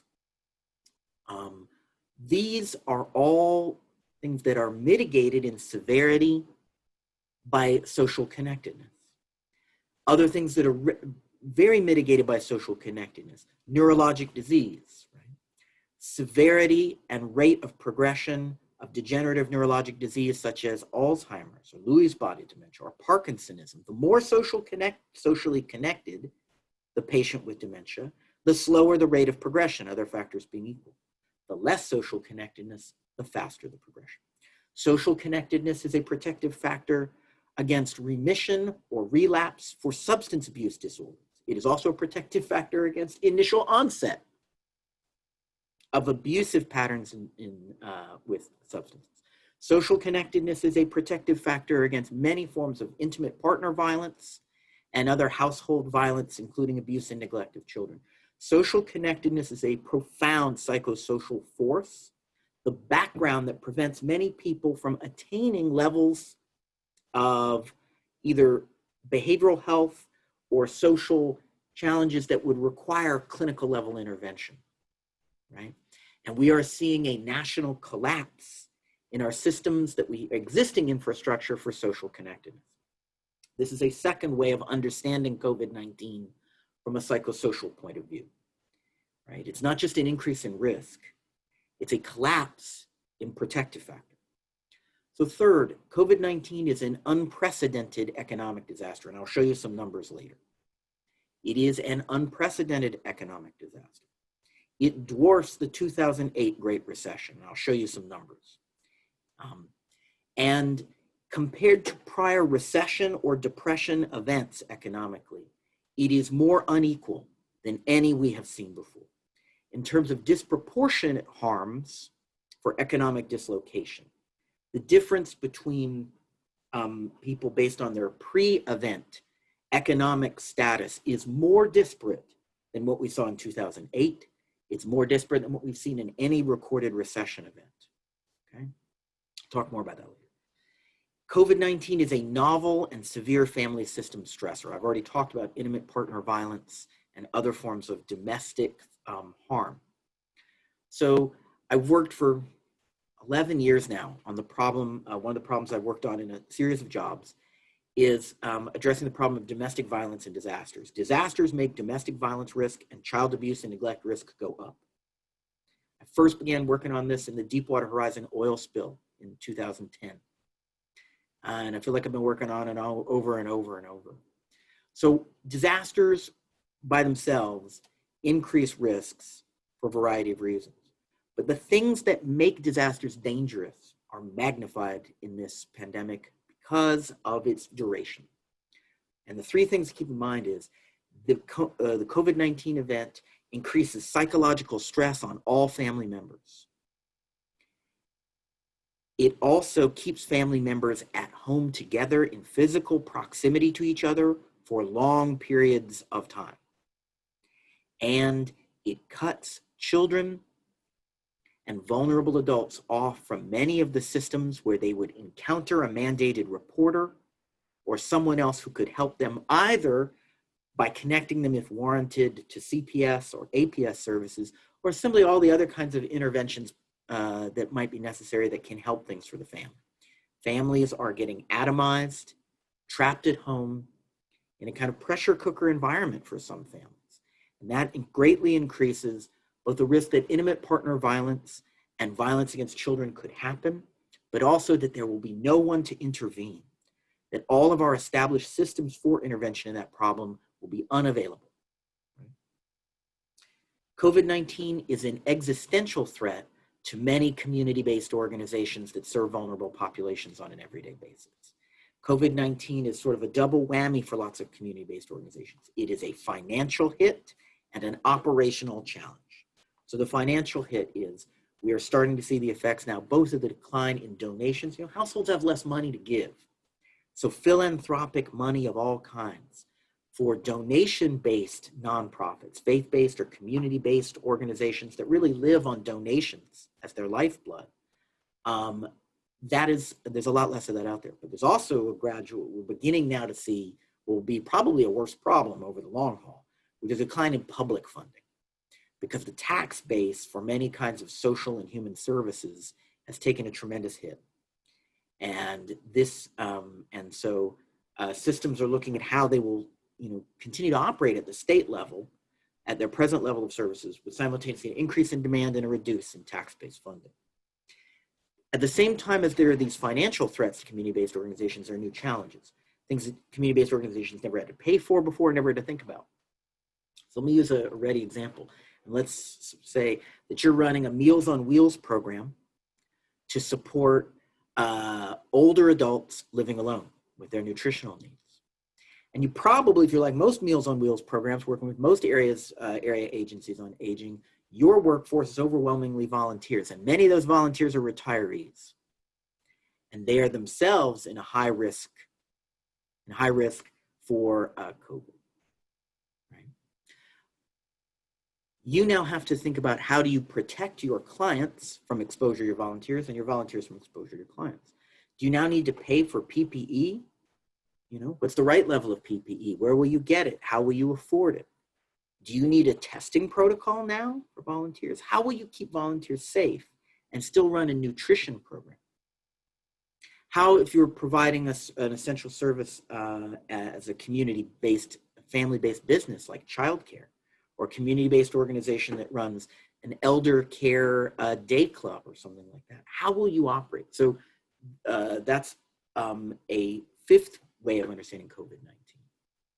And a sixth is, and I'll talk about this in just a minute, this is a historic exacerbating factor for pre-existing disparities in our society, especially health disparities and economic disparities, along lines of, first and foremost, racial and ethnic disparities, also gender disparities, and baseline economic disparities, right?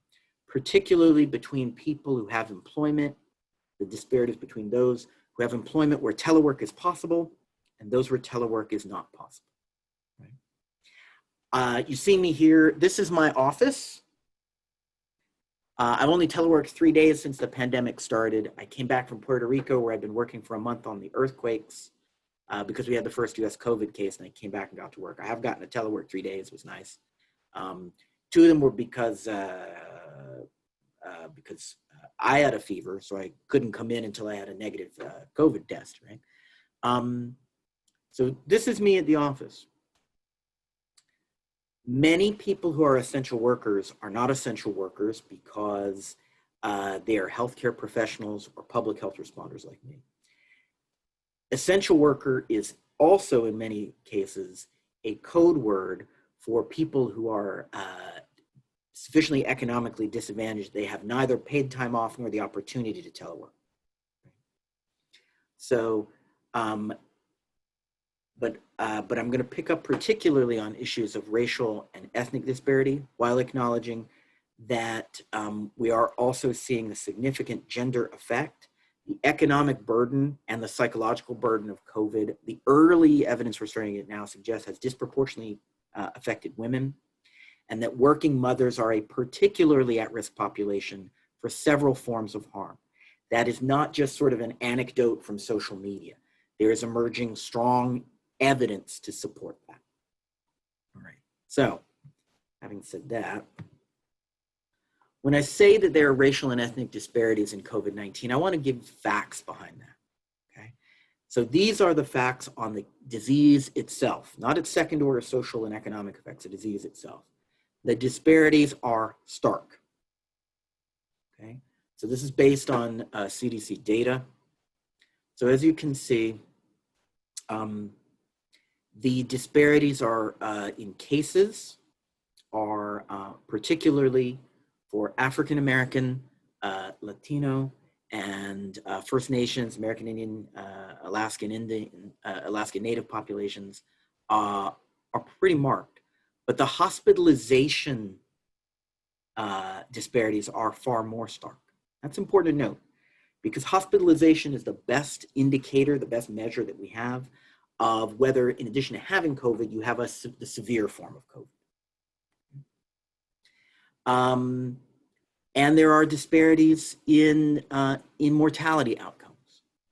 So the effects of COVID-19 in terms of racial and ethnic disparities are so marked. They are not sort of modest disparities. They are profound disparities.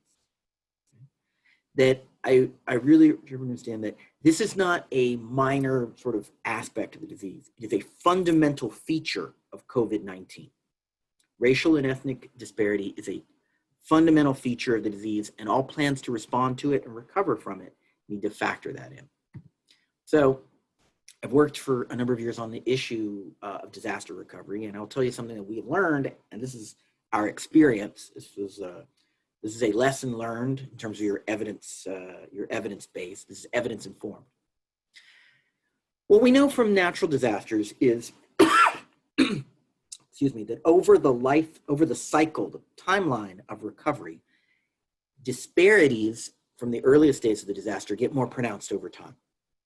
So if we see racial disparities post-disaster at, say, 3 months after the disaster, if we take no specific interventions to address racial disparities, then at 3 years after the disaster, they have become more marked. This is true for both economic sequelae of a disaster in terms of harm and health, including behavioral health sequelae disaster. For this reason, on our team, we view a racial equity lens as a key component of every disaster recovery. In COVID-19, where we are seeing so early on in the pandemic such astonishing disparities, this means that we must make a racial equity informed strategy the core of our approach to COVID-19, because if this is the level of disparity we are seeing now, then if it follows patterns that we see from things like wildfires, hurricanes, earthquakes, if it works in any way similarly, then we will see much more extreme health disparities 2 years from now as the longer term outcomes of COVID. Now, I didn't say all this to, just like bum everybody out. I recognize that we are inundated with messages about COVID-19. Many of them, as I've said, are sort of misinformation or misunderstanding or sometimes overt disinformation. There is both excessively optimistic disinformation. There's also excessively pessimistic disinformation. So I know I'm talking to an entire virtual room of social workers. So you don't tell a social worker about a problem because you want to express that the world sucks, right? You only talk to a social worker about a problem because problem identification is the first step of treatment planning. National, state level, and local community level and agency level and client level treatment planning for COVID-19 is every American social worker's job. That's why I want to talk to you, right? So you are essential. You are essential to the efforts to promote resilience while this is going on and recovery so that we can get to the other side, right? and reconstitute our society and move forward. So I want to talk about 6 things every social worker can do. You should adapt this to your own practice style, your own practice setting, your own client concerns, your own professional expertise. But I want to be clear, these are 6 things I believe every American social worker can, and I would argue should be doing. Okay, let me talk about each of them. Keep my eye on the time. So the first thing is seek training in disaster behavioral health, disaster human services, and community recovery practice issues. So you're all here today because you have an obligation, maybe also to connect with peers, but also because we all have a licensure and an ethical obligation for career-long continuing education, right? That's in our code of ethics. It's in the licensure practices of every state. We all need to be continuously training ourselves to strengthen and expand our existing toolkit to better serve our clients. So I would submit that on your training agenda for this year, since you have to get CUs anyway, look for training in these things. How do I address the mental health needs and the other psychosocial needs of people affected by disasters? Okay, while a pandemic has some features, as a public health emergency has some features distinct from a disaster, a lot of what you learned there is totally relevant here, because it's about the 2 things that every disaster is, which is number 1, a community level traumatic event. And number 2, a disruption in the fabric of society that always causes disproportionate harm where the society had pre-existing vulnerability. In other words, it is always disparate and burdens exactly the members of society that we as social workers are committed to advocate for. Okay? Disasters just make what was already busted worse. Okay? So what you learn about disaster behavioral health, even if it's in a class that was designed for people who work on, I don't know, volcanoes, will be relevant for this. So seek training in these things so that you can become more knowledgeable. There's always more to learn, and there are a lot of free training opportunities as well. Second, get involved, whether it's at your agency level, your county level, your town level, your neighborhood level, your state level. As Becky mentioned at the beginning, I came last year, and we could do it in person then, and spent most of a week in the presidential range with social workers from New Hampshire. And I had a chance to meet a lot of you, and I learned that, in New England, social workers are very active in state government, apparently. So get involved. There is planning going on in every community and in every state now in what to do about COVID-19. Insert yourself into that planning process because your expertise is needed. Those planning processes benefit from social workers' ability to do systems analysis and to understand the connections between economic, behavioral health, physical health, and human security events, right? Our ability to connect the dots on that is incredibly useful to this kind of planning. So get involved in whatever opportunities, wherever someone that you can insert yourself into is planning about COVID-19, pull out a chair for yourself at that table because you will be desperately needed. You should be part of the solution, but don't just be part of someone's plan. Be part of the planning. Okay.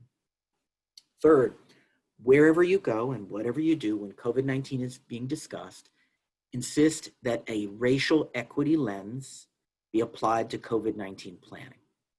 Not because, generically, we should be interested in racial justice, right? And not because the COVID-19 pandemic is contemporaneous with a broader national discussion on the historic and continuing legacy of racial injustice in America, but because right here and right now, racial disparities are an inherent feature of this infectious disease event, and failing to plan as if that were true will mean that all elements of the community will be underserved, okay? Not even just communities of color. The entire population will be underserved in a plan if it does not have a racial equity lens. Sorry, 1 second. I checking on that. So Next, implement telebehavioral health and other telecare service solutions. Okay.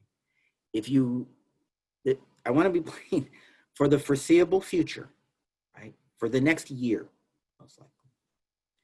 Telebehavioral health, telehuman services, telehealth, telesocial work is the core of the practice that people will do. And if you are not comfortable with it, seek training in how to serve clients through that. Seek training in the legal and technological requirements to protect their privacy and confidentiality and meet legal standards. But do not let a personal reluctance, well, it doesn't seem right to me. Don't let that get in the way. Telebehavioral health is the most important life-saving intervention that we have right now for the deaths of despair, which are preventable as a result of this disease. From the increase in the burden of deaths due to suicidality, deaths due to substance abuse, the whole range of harms that could be prevented. Telebehavioral health and other kinds of telesolutions are what we have to do. And no one can afford to be reluctant and serve clients.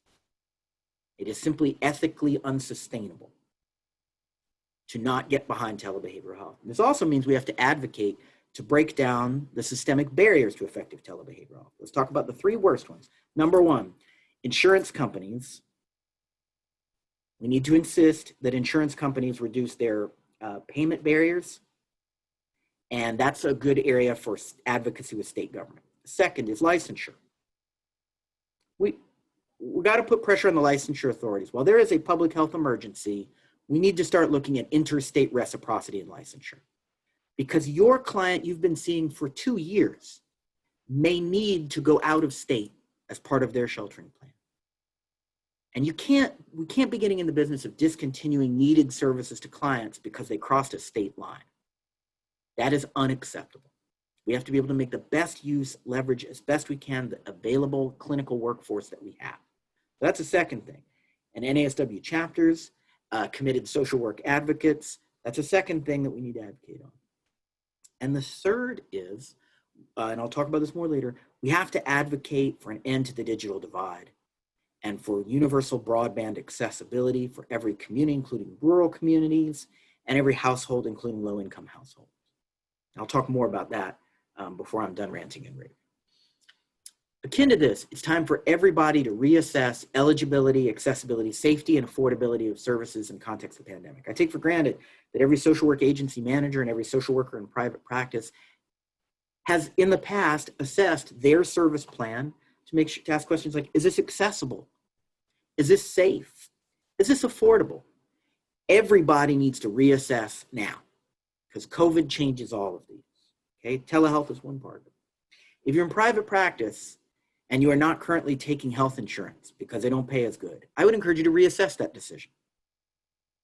Reassess that decision.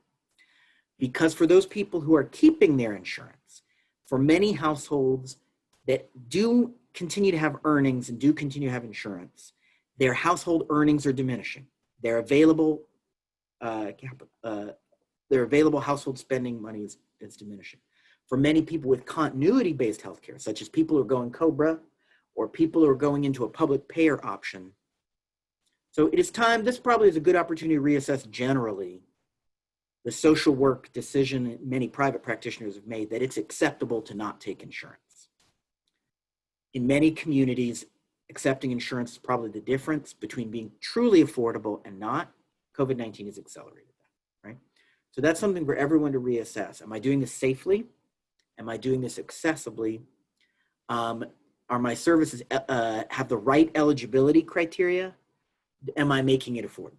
That's something for everybody to reassess, whether you're an agency manager for a state agency or a private practitioner. And last, every social worker has a duty to challenge conspiracy theories, anti-science messages and rumors, and efforts to stigmatize people. Let me give you examples of each.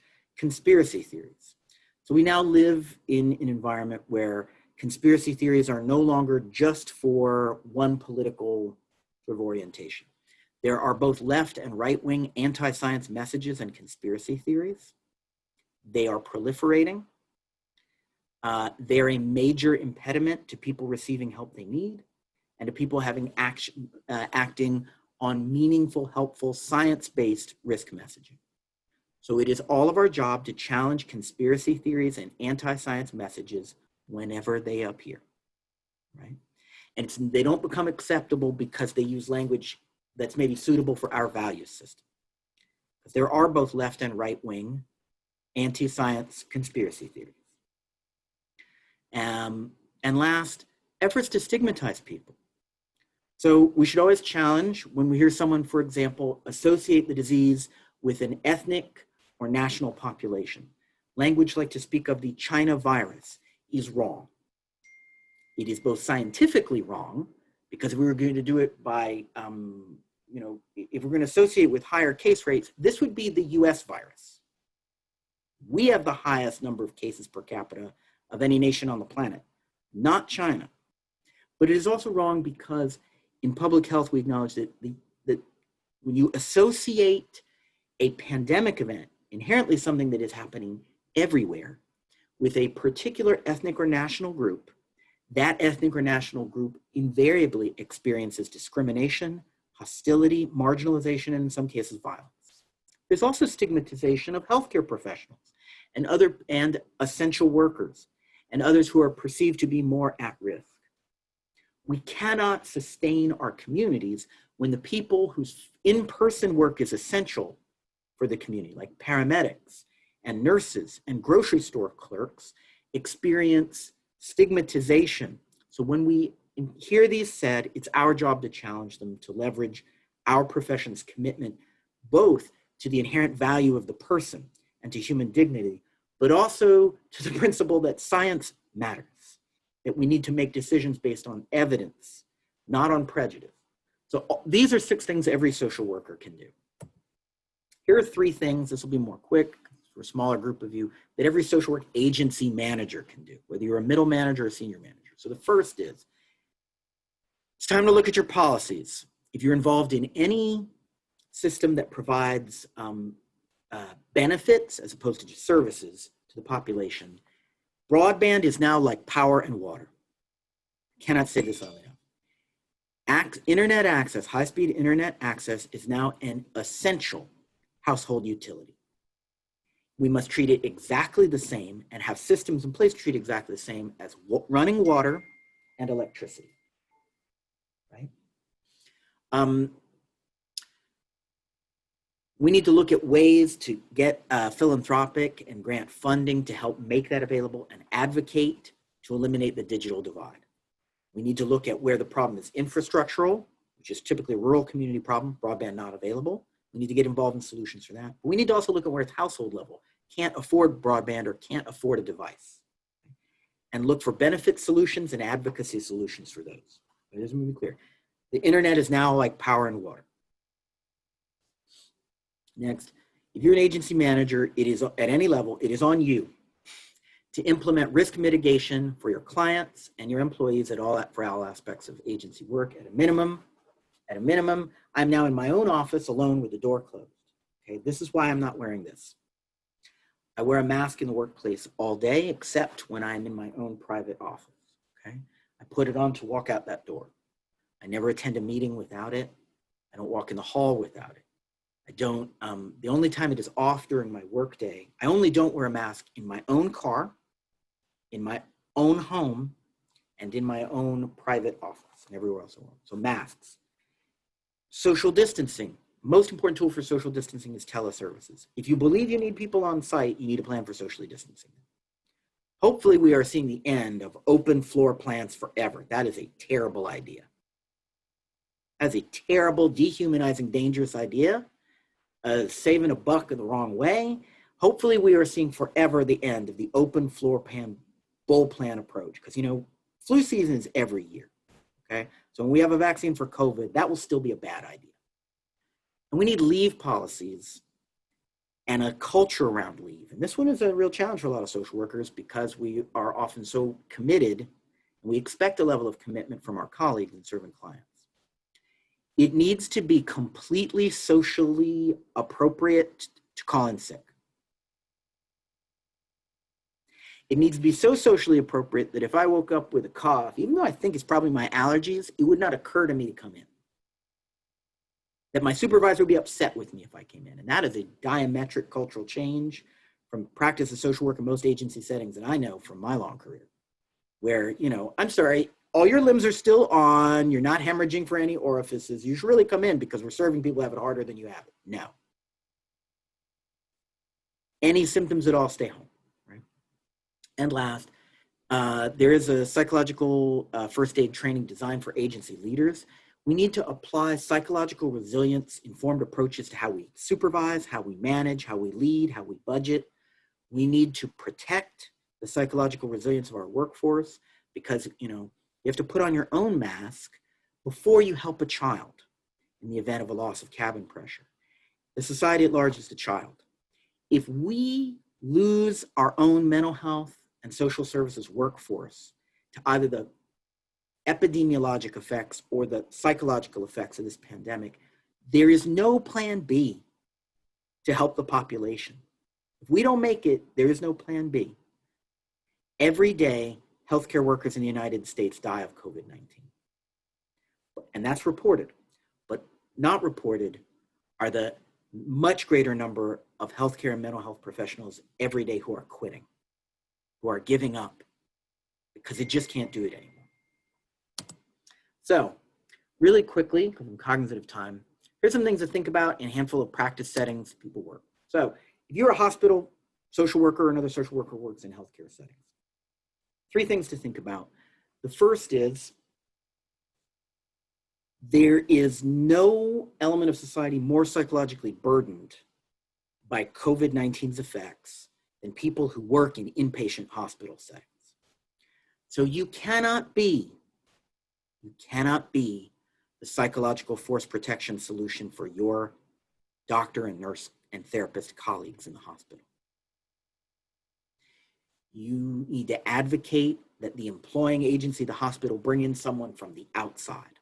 There is no way you'll be able to meet this surge in demand for your services from patients and families, and also support all of your healthcare colleagues through this crisis.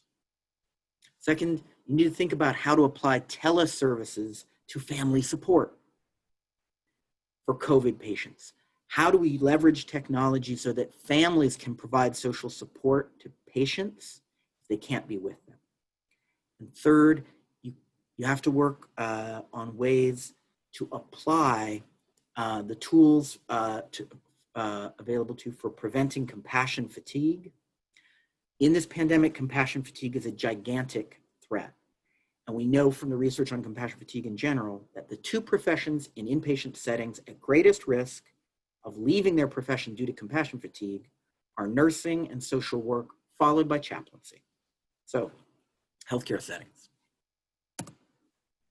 For those of you in behavioral health practice settings, including in private practice, okay, things to think about. First of all, how can you be involved in supporting the stand-up of subclinical population level supports so that because the need is going to exceed what's available from clinic. There's not enough clinical workforce in this country to meet the need. So how can you develop plans to triage need and have appropriate not subclinical supports like, you know, trainings for people in psychological first aid, neighbor to neighbor, peer support. We need to get behind those things and invest in them a little bit, right? And last, in behavioral health, what I said about telebehavioral health, look for ways to support your clients safely with the resources they have, right? I mentioned this was an unprecedented economic disaster. This data actually shows through April, but I like this US Department of Labor, Bureau of Labor Statistics graph, because I think this one actually tells the story better than anything else. That little blip right in front of 2010, that was that 2008 recession that was so devastating to so many people and that we worked so hard supporting people through. It's nothing compared to this.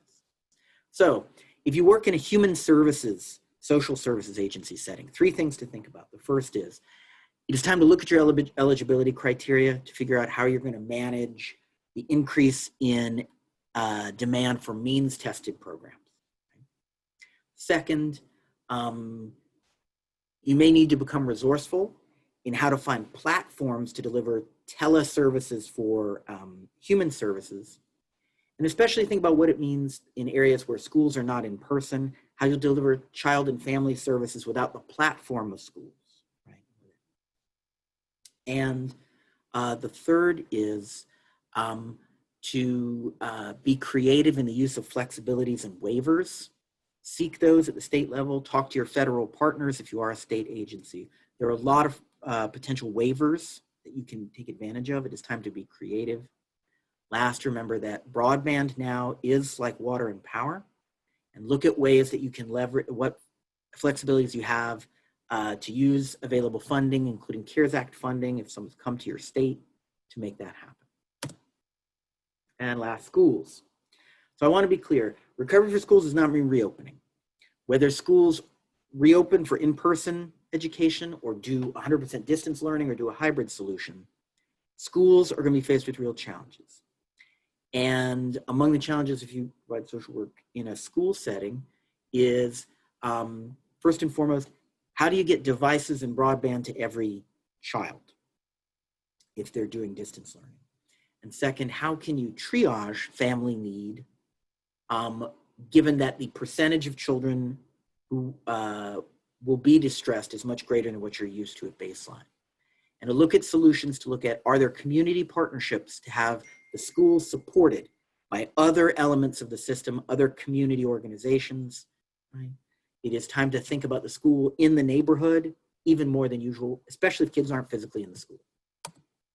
So I think I have 3 or 4 minutes left. I want to make sure that I address questions. Sorry.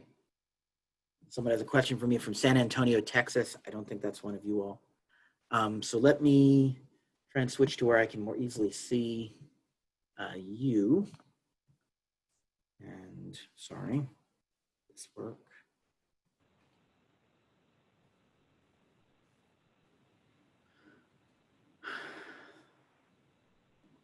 Okay. Jonathan, do you want me to take it down? I have stopped sharing. Tell me, yeah, what questions are there for me? I see some helpful comments in the chat. Let me just address a couple of those and then see here.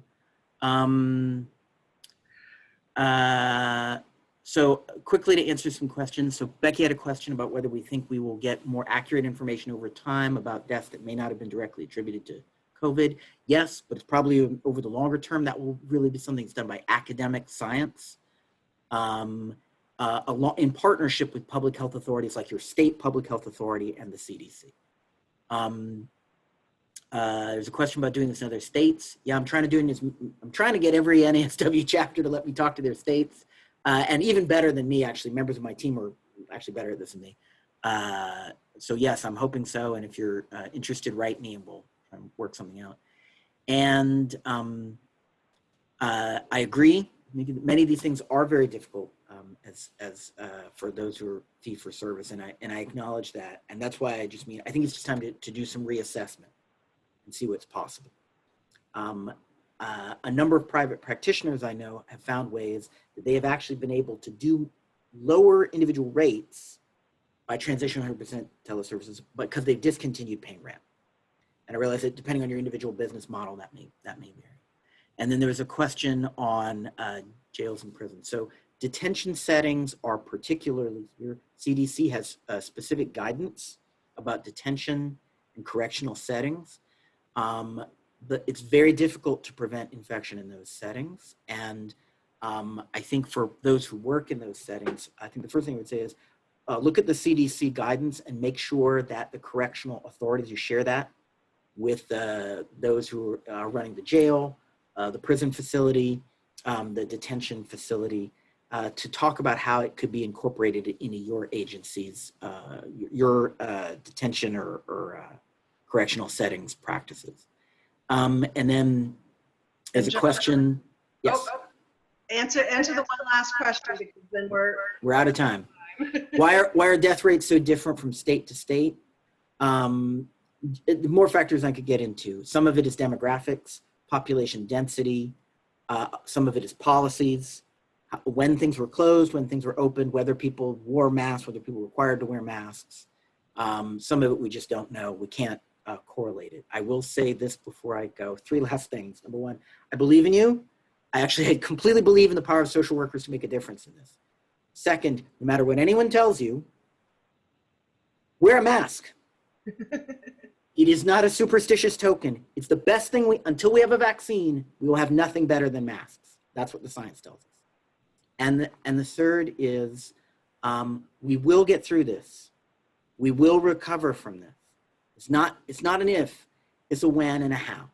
And I count on you, when is going to depend on scientific work that's going on right now by colleagues of ours, right, to develop a vaccine and effective therapeutics. How is largely up to people like us who help make communities stronger. Thank you for this chance to spend time with you all. I'm really grateful for that. And thank you for everything you do every day for people in Vermont, New Hampshire, and Maine. Thanks, Lynn, for inviting me. No, thank you, Jonathan. We really appreciate it. The question did come up about whether or not the PowerPoint can be shared. I know there are certain restrictions around. So I can't unfortunately share the PowerPoint itself because it's not a cleared product. So I can talk with it, but I can't distribute it. But you should feel free to write me at my email address, which I think you all have. If not, I'm going to drop it into the chat right now. You should feel free to reach out to me if there are things that you think I can help you with, that I can connect you to, publicly available information. Don't hesitate to write. So Okay.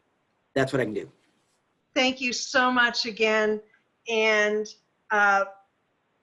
before I turn it over to Brandy, I'm going to remind you for CEUs to type your name in again, full name again into the chat. Thank you so much, Jonathan. We really appreciate it. Thank you all. Stay safe. Yes, thank you. I feel like we've really had such an opportunity this morning to have these three. I feel like these 3 speakers really are building on each other, I think,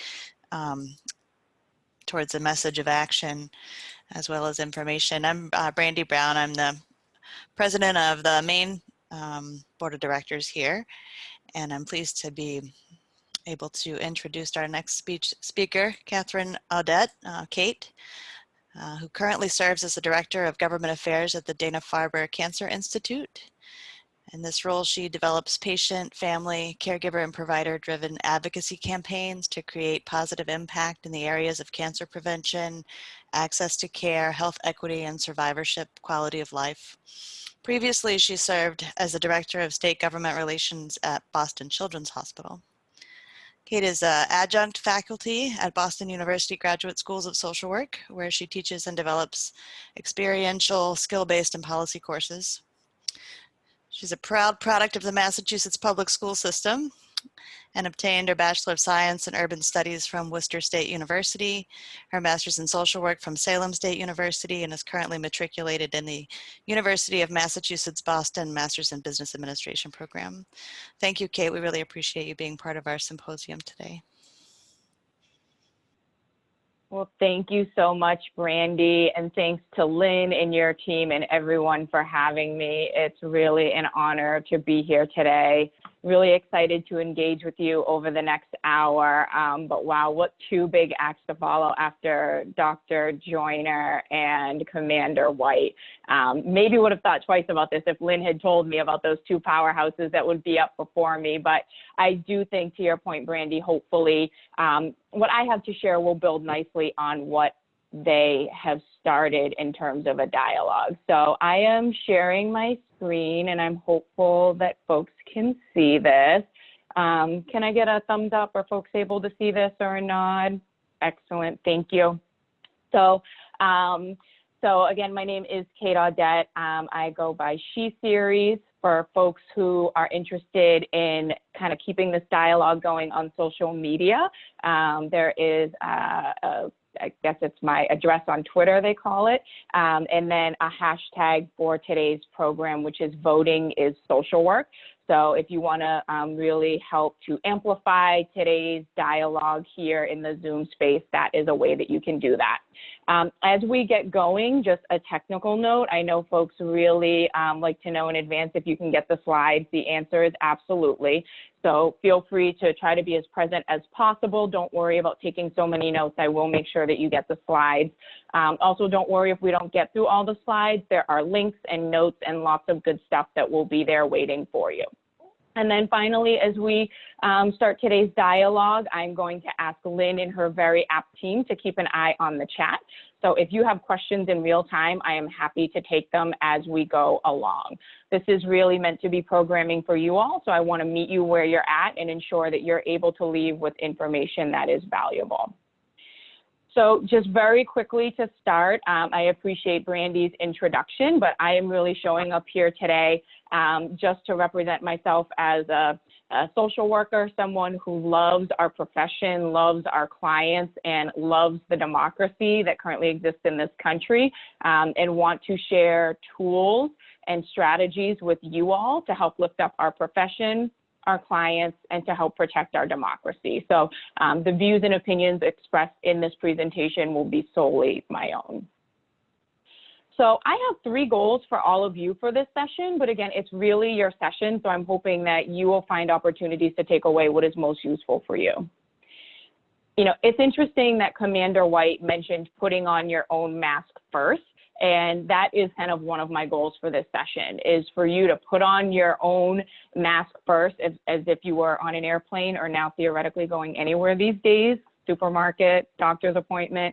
But that means to really claim your power and understand the power of your vote and the power of your voice.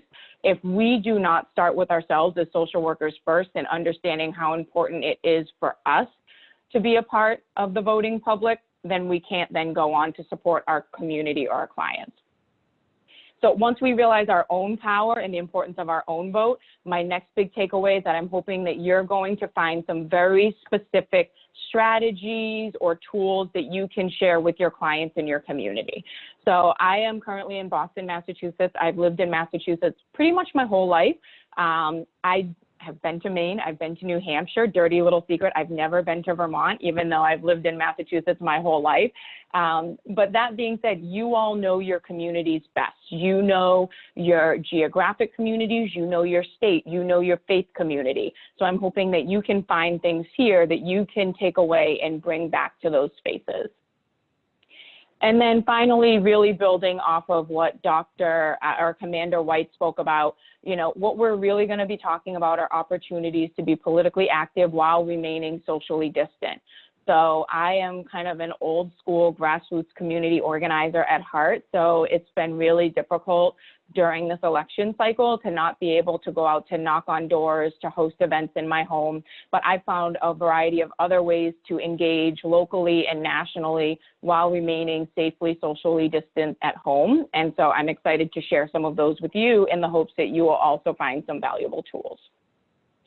So why does any of this matter? You know, I had said to Lynn when she approached me about this opportunity that, you know, my hope is that my people, that social workers already know this and inherently get this, but, you know, our code of ethics calls on us.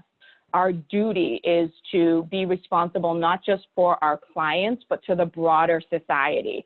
And I can think of no better way to express this duty that we have as social workers than voting and engaging community members and clients to understand the power of their vote and the importance of their voice.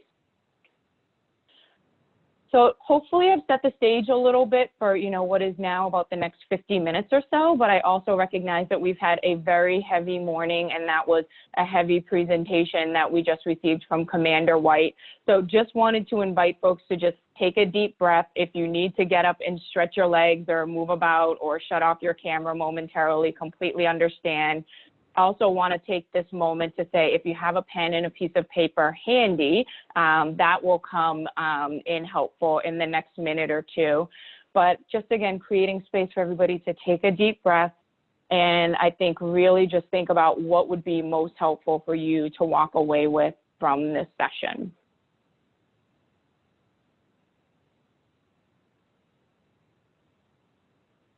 All right, now that everyone is hopefully feeling grounded and had a minute to take a deep breath, I'm going to throw a quiz at you.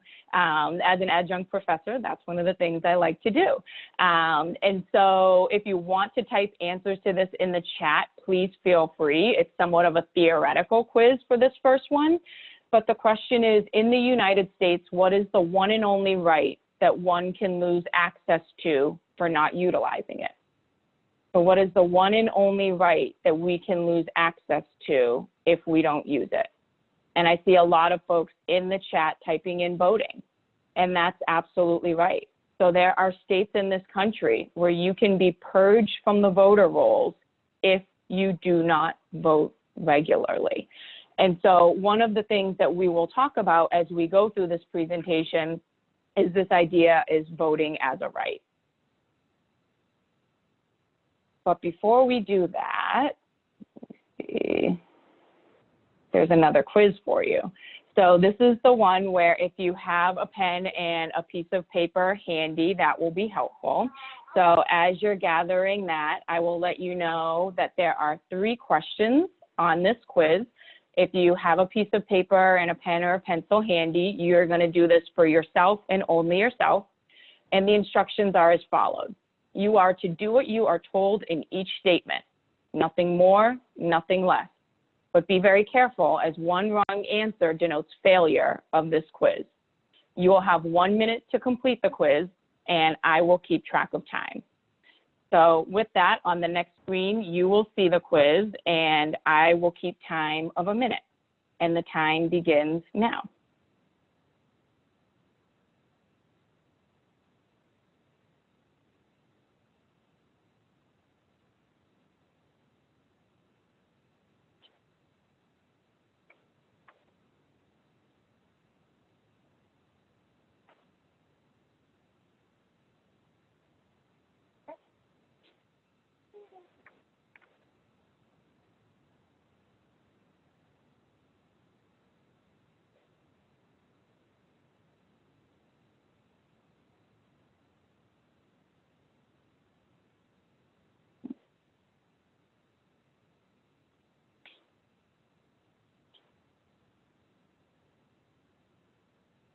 And 15 seconds left. 10 seconds left.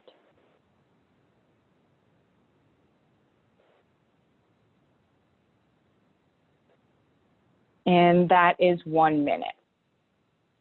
So by show of hands, was anyone able to complete the quiz, and do you think you got them all correct? I'm scrolling. I see some shaky, like maybe. I see somebody with a hand up that you think you got them all correct. So the reason I asked you to take this quiz, particularly coming off of a mindfulness notice moment, is to first, kind of think about how you felt being given these 3 questions in such a short period of time to answer them. And really to understand, much like Dr. Joyner had set the stage for us of understanding the history of things, these are actually 3 sample questions from a literacy test that was utilized in the state of Louisiana within the last 60 years. So in order to show up and vote, particularly if you are a person of color, these are the types of questions that you could be asked, again, within the last 60 years before you could utilize your right to vote.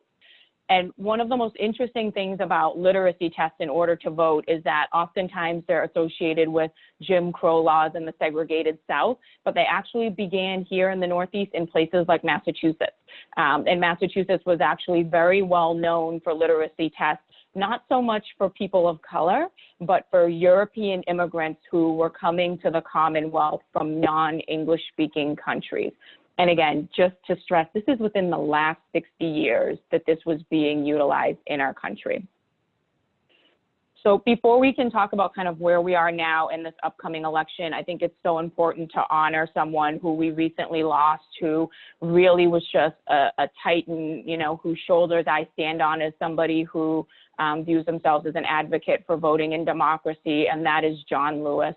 And I really appreciate that Dr. Joyner also lifted up 2 of the social workers who were in this fight with John Lewis, include Dr. Dorothy Height, who we lost in 2010, as well as Whitney M. Young. So these were 2 co-conspirators in the fight for civil rights, in the fight for voting. And it's just so important to acknowledge that these are some of the amazing shoulders that anyone fighting for our democracy and voting rights stand on. So I think Dr. Joyner did a really nice job of kind of talking through some historical points, but from the perspective of understanding voting, how far we've come, but how far we have to go. These are just a few points in history that I thought were important to recognize. So, and the very first one starts with the signing of the Constitution in the United States, where voting was a right extended only to white property owning men. So while our Constitution may begin with "we the people," it was very specifically targeted towards a very small segment of our population. And in fact, when you look at folks who were able to fulfill that white property owning status in 1789, and particularly around the first election that happened in this country, participation was only about 6% out of a possible 20%. So at its face, this idea that voting was a right was really necessarily not carried out across this country. A shout out to New Hampshire, who throughout the course of history has actually been a leader in some of these spaces, becoming the first state to actually eliminate that requirement around property ownership to be able to vote. And then some of these are other milestones that folks touched on. I think mentioning what happened in 2013 is really important. That is when the Supreme Court overturned a portion of the Voting Rights Act from 1965 relative to pre-clearance. We'll talk a little bit about that because I think that is probably one of the most pivotal recent events that has happened that has created significant, substantial barriers to voting that have had a direct impact on every single person in this country, whether or not it created a barrier to voting for you or because of the outcome of elections that we are all now dealing with on a day-to-day basis. So this idea of voting as a privilege versus voting as a right is really important to keep in mind. It goes back not just to the founding fathers who said, no, voting is absolutely a right, but then set it up as though it was a privilege only for a select few. That is still happening today. And it may not be explicit in folks saying that voting is a privilege, but the way that we execute elections in our states, the rules that we set up, we are very much showing that it is indeed still viewed as a privilege and not a right. And so when we as social workers think about the opportunity to vote and think about ways that we can bring about change, keeping this in mind, this idea of people treating voting as a privilege when it should be treated as a right is critically important. So one thing that this was kind of a holding pattern slide for quite some time, and I would be completely remiss if I just did not say a word or two about the 2020 census. The census is a passion project of mine that I get to work on every 10 years, and not in an official capacity, but again, it's just somebody who loves community, understands the power and the impact of one's voice, and also as someone who spends a lot of time fighting for equity. And I think the census is one of the greatest tools that we have as a nation for ensuring the equitable distribution of resources and representation. So here's the latest on the census. It has been a very rocky and unsure course during the 2020 census. It officially technically began back in technically April 1st of this year, but several weeks before. And this is the first census in the history of the nation that can be completed online. So the census can be completed one of several different ways: online at my2020census.gov, via the phone where there are language supports in dozens of different languages. Quite some time ago, paper forms were sent out in the mail. Those are probably long gone if you have not seen it by now. And then the final way to be counted is by an enumerator or someone going door to door. The 2020 census was supposed to run through the end of this month, through the end of October. But the current occupant of the White House and administrators tried to end the census early and end it at the end of September. A federal judge in California has ruled that that cannot happen and that the census needs to continue. Current occupant of the White House and the administration then came out and said today, October 5th, would be the final day that they would continue door-to-door enumeration, having the website up and continuing the count. The judge in California then came back and said that that was unacceptable and that the count is to continue. So the bottom line is that this is still being litigated. It is unclear how much more time we will have to complete the census, but it is critically, critically important, because what happens with the 2020 census, again, determines state and federal funding for the next decade, as well as representation in Congress. And as Commander White talked about, the recovery process from COVID is going to take years. And we are going to need these census numbers in order to appropriately distribute some of those recovery funds. So completing the census, critically important. This is a nonpartisan activity that social workers can engage in, can talk to clients about, can talk to coworkers about in these virtual spaces that we find ourselves. So I would be completely remiss if I did not, mention the importance of the census and that this is still an opportunity that exists. I can tell you in my neighborhood, a predominantly majority minority community in the city of Boston, our response rate for the census has not yet hit 60%. So I live in a community disproportionately hurt by COVID, and our response rate to the census is still extremely low.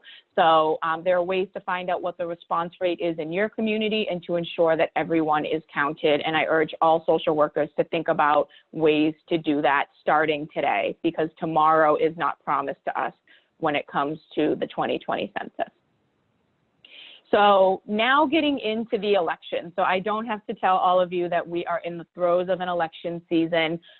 We have some very politically savvy social workers in this space. I know that for a fact. We have Margaret, who mentioned earlier her incredible work that she's doing on the Biden-Harris campaign. I want to shout out Nikki, who's running for state rep in Litchfield, New Hampshire. So there is probably as much information, tools, and wealth of knowledge in this space, even more than what I have. So I welcome folks to engage and share in the chat ideas or things that you might have. But what I wanted to share are 4 things that you can do right now to move. 4 things that you can do to begin to become active during this election season, to realize your own power, the power of your clients and your community, and help make a real difference. So in order to move, we're going to mobilize, optimize, of course, vote, and also educate. So these are in no particular order, just MOVE made for a cool acronym.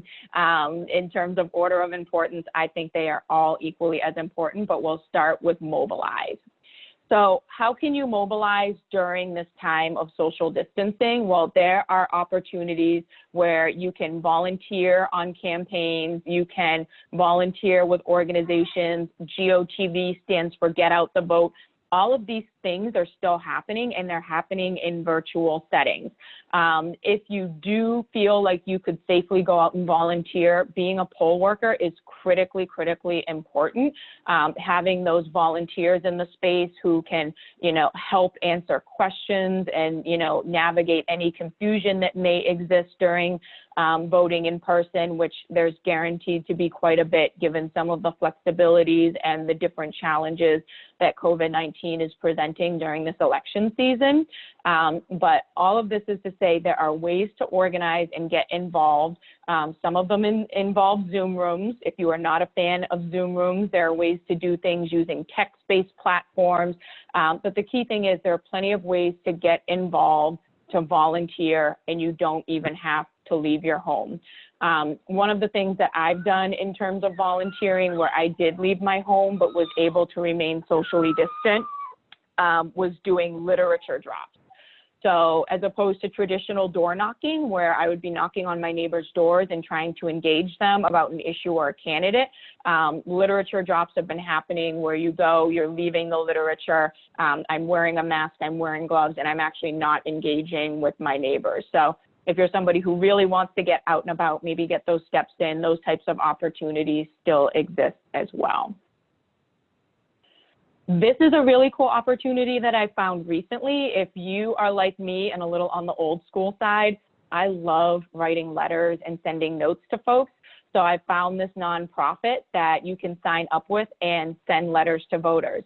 And the really cool thing is, you know, sometimes living in a state like Massachusetts, folks can feel like, well, you know, organizing here and trying to turn out the vote here doesn't matter as much as it might in a state like Michigan or Wisconsin or Pennsylvania or Florida. And with this nonprofit Vote Forward, you can actually write letters to folks in those states.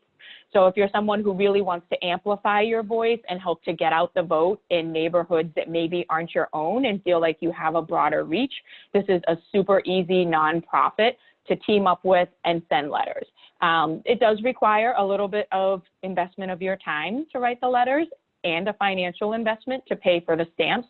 But again, it's another safe, socially distant way to help get out the vote.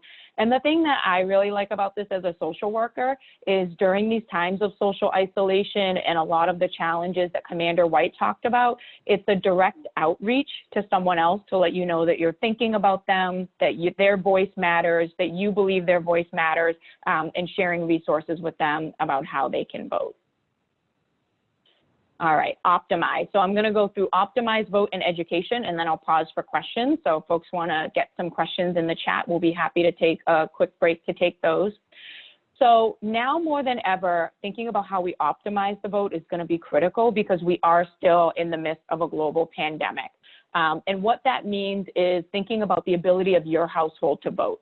So what do you need to do, again, starting at home, what is going to be most optimal in your household to ensure that everyone who is able to vote can vote? And that might mean looking into what is happening in your state. I know where I live in Massachusetts, I have the option to vote early, to vote by mail, or to vote in person. And so really optimizing and having a plan about what is going to work for me also includes maybe having a backup plan. You know, I'm somebody who likes to vote in person. I like to vote on election day, but what is my backup plan if I worry that something's going to come up that day? How can I get my hands on a paper ballot and mail it or get it into a drop box or go to one of the early voting locations? One of the things on this list that I want to mention is housing permanence and the importance of that relative to voting.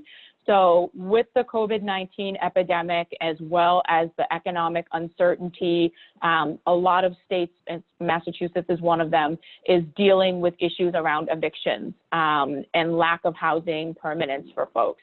And so one of the things that's happening here in Massachusetts is our governor has had an eviction moratorium.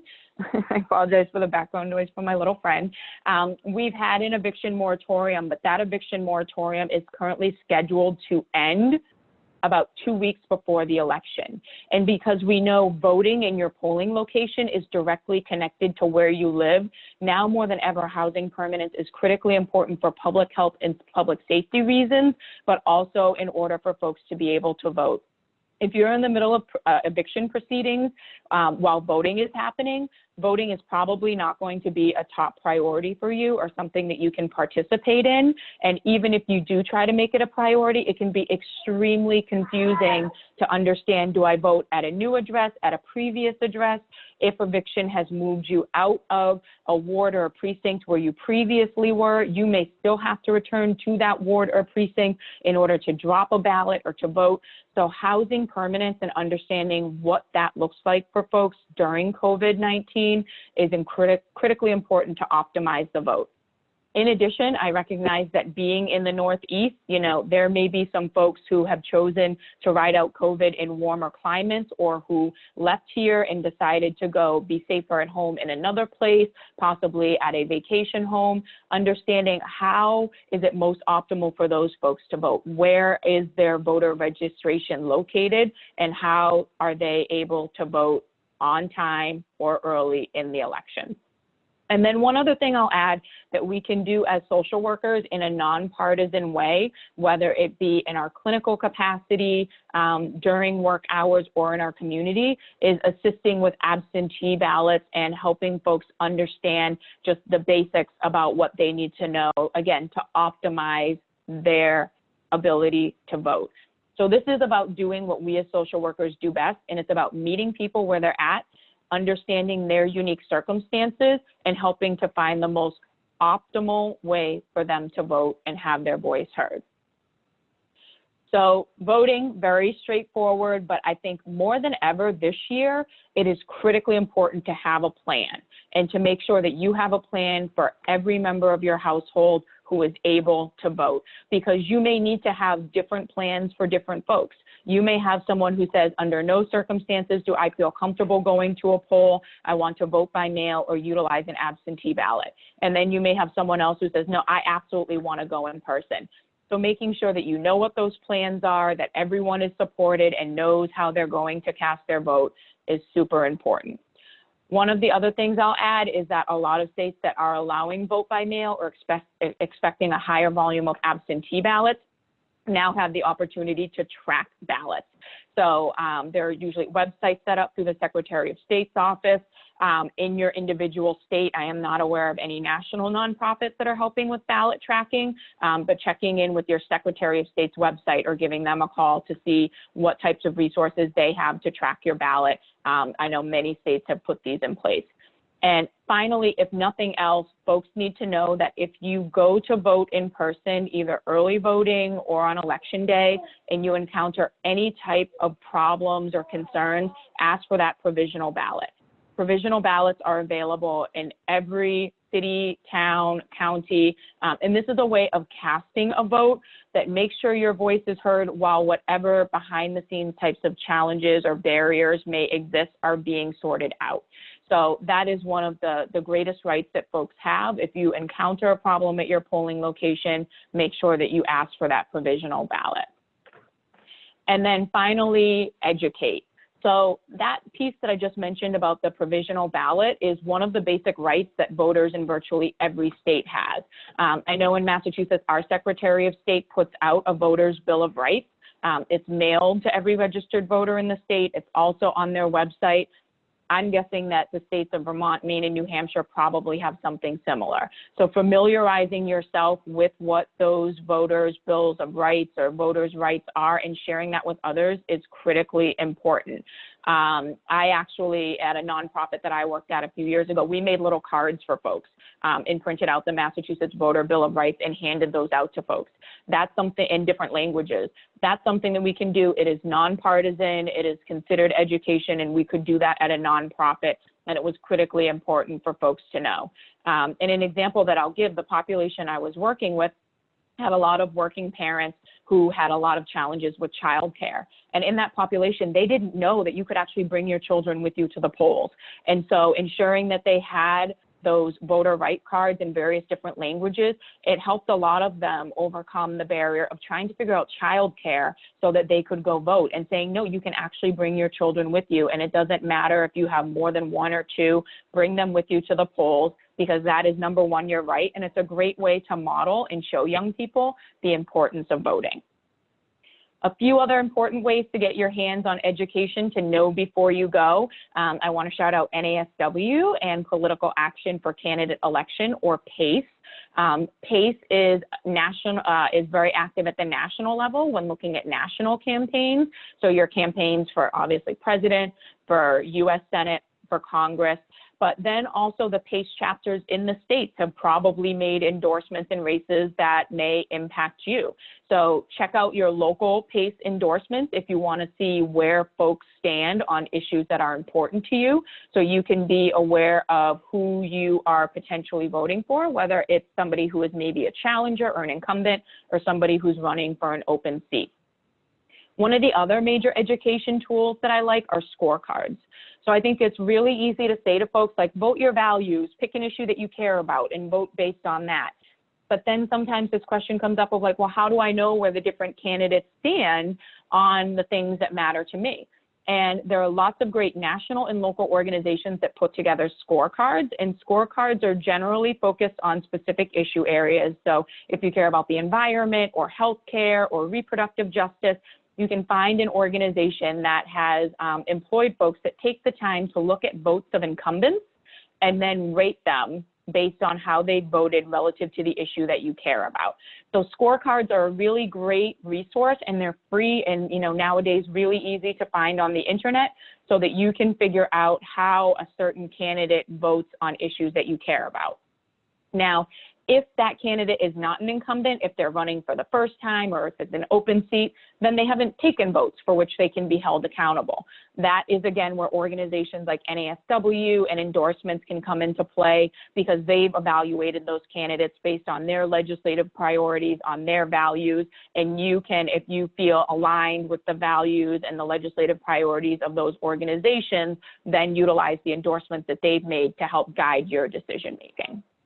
The other thing I would add that is extremely important this cycle, because it has changed in so many places, are the timelines and the processes around voting. So while a lot of different states are offering no excuse vote by mail or absentee ballot voting, it looks different in every state.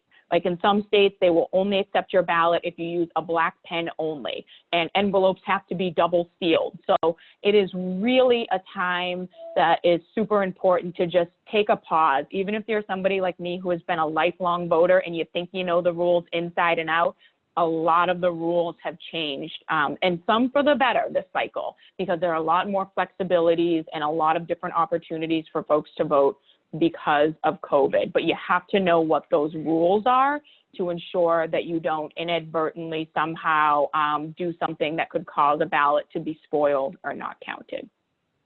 So I will pause there just to check in with Lynn and staff to see if there's anything going on in the chat, and I can try to take a peek too to see if there's any questions. Yes. I see some. Okay, what do we got, Lynn? How do you see, or how have you seen activism change over the past few years, especially in light of COVID-19 and the current challenges happening in the White House? What role do social workers have in seeing new visions of activism through? Yeah, so from a larger long-term perspective, the number one thing that I've seen in terms of changes to political activity just in general is the rise of social media. I am not somebody who is naturally drawn to social media, but because of my passion for community organizing and political action, I've had to get comfortable with it and learn how to use it, because it's become a really powerful tool in the space. And we've also seen that it can be a tool that is used by unscrupulous folks to do unethical things. So monitoring social media, not just to help amplify facts and important information, but to also help flag and discredit things that are not true, has been a huge game changer. Another big change I've seen, folks don't have landlines anymore. And so, folks like me who have done things like phone banking and trying to reach people via phone, we've had to get creative in figuring out how to reach folks that way. But one thing that has remained a constant in political organizing is door knocking, and really just trying to meet voters where they're at. In the short term, during this time of COVID, I can tell you, for me personally, I haven't hosted a single house party or had folks in my home, which feels really, really different. I'm a social worker who likes to connect people and see people in person, and not being able to do that has been really hard. But I have hosted a number of different Zoom meet and greets, Zoom fundraisers. Again, I've been out in my community, and I've been doing lit drops, which mean just dropping the lit at homes, but not engaging with my neighbors. So there are, lots of things happening in the short term that look and feel different, but it's just about being flexible and creative with old school community organizing efforts, and finding ways to do that while remaining safely socially distanced. So I hope that answers that question. Thank you. And I'm going to ask if anybody else has any questions or comments. You can take yourself off of mute right now.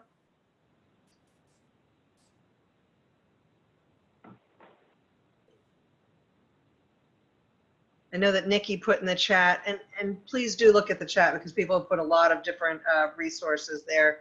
I put the 3 states voting rights, but Nikki says phone banking, text banking, socially distanced sign waving are all ways.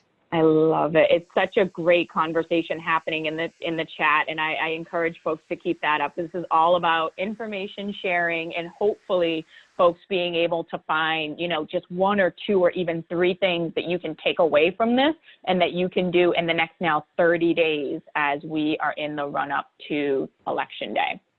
And Kate, I don't want to put you on the spot, but with like statistics or anything, but lawn signs. Is there anything that says that a lawn sign does something? I know I put my lawn sign out proudly, but does it actually do anything? So I have 4 on my lawn right now, and I live in, a very, if you can call it a lawn, it's a little patch of grass where I live in the city. But I always put up lawn signs, but the data and the research does show us that lawn signs and bumper stickers and the like don't help. That it's really that one-to-one interaction. So whether it's the phone, it's a letter, it's texting somebody, that's really where decisions get made. And I can tell you, for example, lawn signs aside, the number of people who text me when they're getting ready to go vote and say, like, Kate, what is ballot question number 2? I have no idea what this is. I don't want you to explain it to me. Just tell me how you voted, and I trust you. So a lot of times it comes down to who are the trusted messengers in our life and in our community, and I can tell you those are social workers. I can bet out of a lot of the folks attending today, I'm not the only one who gets those phone calls and text messages from friends and family saying, how do I vote on this issue, or who is this candidate? I bet that that's happening in your life too. And so that trusted messenger, wherever they may be, social workers and the like, that has a much bigger impact on voters than lawn signs. But again, lawn signs are still fun and I love them and I will forever put them up, but it doesn't mean that I put them up and I walk away. It means I put them up and I write letters and I make phone calls and I find other ways to engage with folks too. Thank you. Does anybody else want to take themselves off of chat and take themselves off of mute and ask a question before Kate moves forward? Yeah, I was trying to dedicate a couple hours a week doing phone banking, and then I have some logistical issues with my, with my computer, and it's hard to do it. It's hard to connect to people, just sort of not on a deep level, just logistically. And then, so I signed up to do it in the evening, but I was wondering if there was a way for me to do like text banking or some sort of easier way, because it seems sort of more complicated than it has to be. Absolutely. So text banking is huge. We are coming off of a really interesting U.S. Senate race here in Massachusetts, and I can tell you I was getting 5 or 6 text messages a day during that U.S. Senate primary. So absolutely. Now for smaller, more local campaigns, they might not have the resources to deploy the technology to allow you to do text banking, but I can tell you for larger national races, they absolutely have that capability. And the beautiful thing about volunteering on some of these larger political campaigns is you can sign up, really share your time and talents as you see fit. So you can sign up to volunteer and say, I'm really interested in text banking. Tell me about the opportunities to do that. And the other great thing about text banking is you don't necessarily have to do it in your own community. If you're somebody who says, I am really committed to flipping the Senate and I want to help in Senate races in other states, you can connect with those campaigns and again say, I would like to volunteer very specifically to text bank. So I think that's the easiest way to get connected because absolutely folks are using text banking. But again, there is a cost associated with campaigns utilizing it. So it does tend to be some of your bigger campaigns that are using it. But I've seen some smaller campaigns use it too. So all you have to do is sign up to volunteer and ask. And Kate, I'll just put in, I know one of the things that Ohio has done because of the need for people to work at the polls is they have actually, if a social worker signs up, takes the course in order to be and then works as a poll worker, they can get like 4 CEUs towards their licensure. And I'm right now working on that in New Hampshire, Maine, and Vermont. I'm not sure what my success will be, but I will be sending that out in the member emails when and if we get that to happen. And I love that. Those are the types of creative ideas that we need to be thinking about, you know, just in the short term and the long term, because who better to be a poll worker than a social worker? I think that is such a great idea.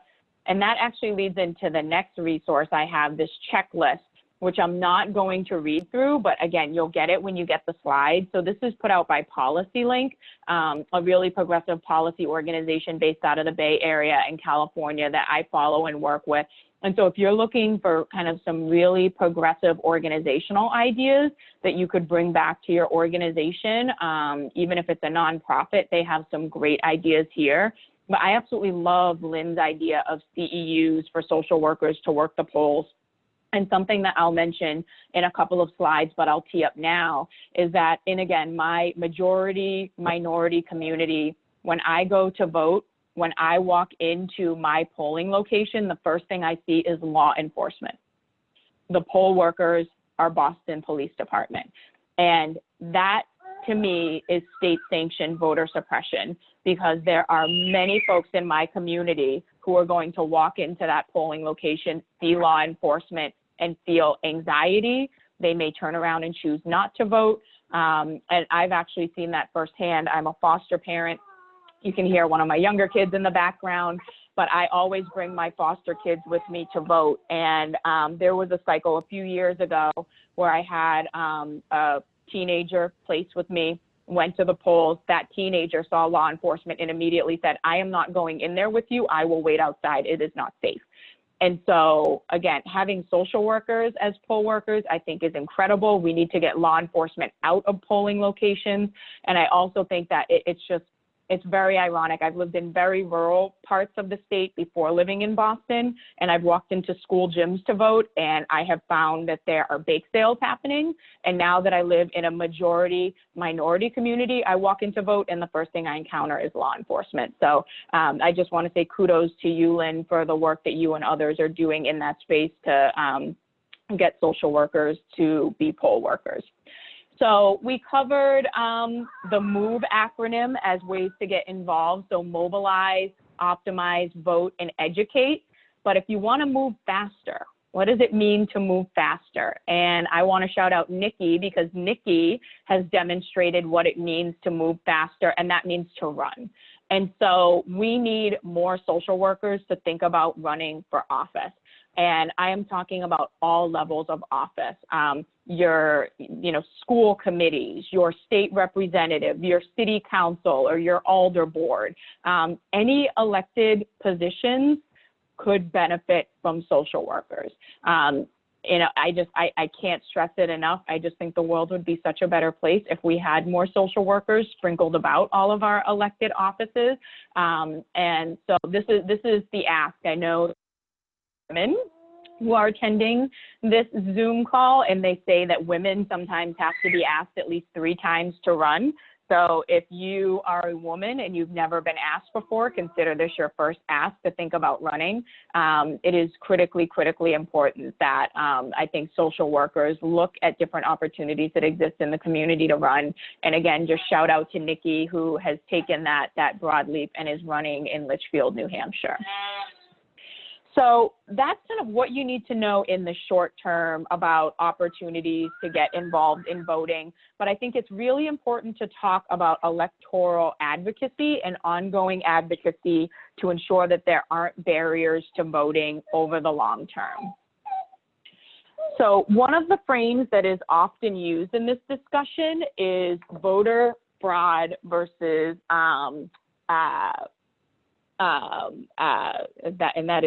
it shouldn't be voter supremacy, voter fraud versus voter suppression. And so oftentimes we hear about different reforms and things that are being considered to how we vote as a form of preservation of voting and prevention of voter fraud.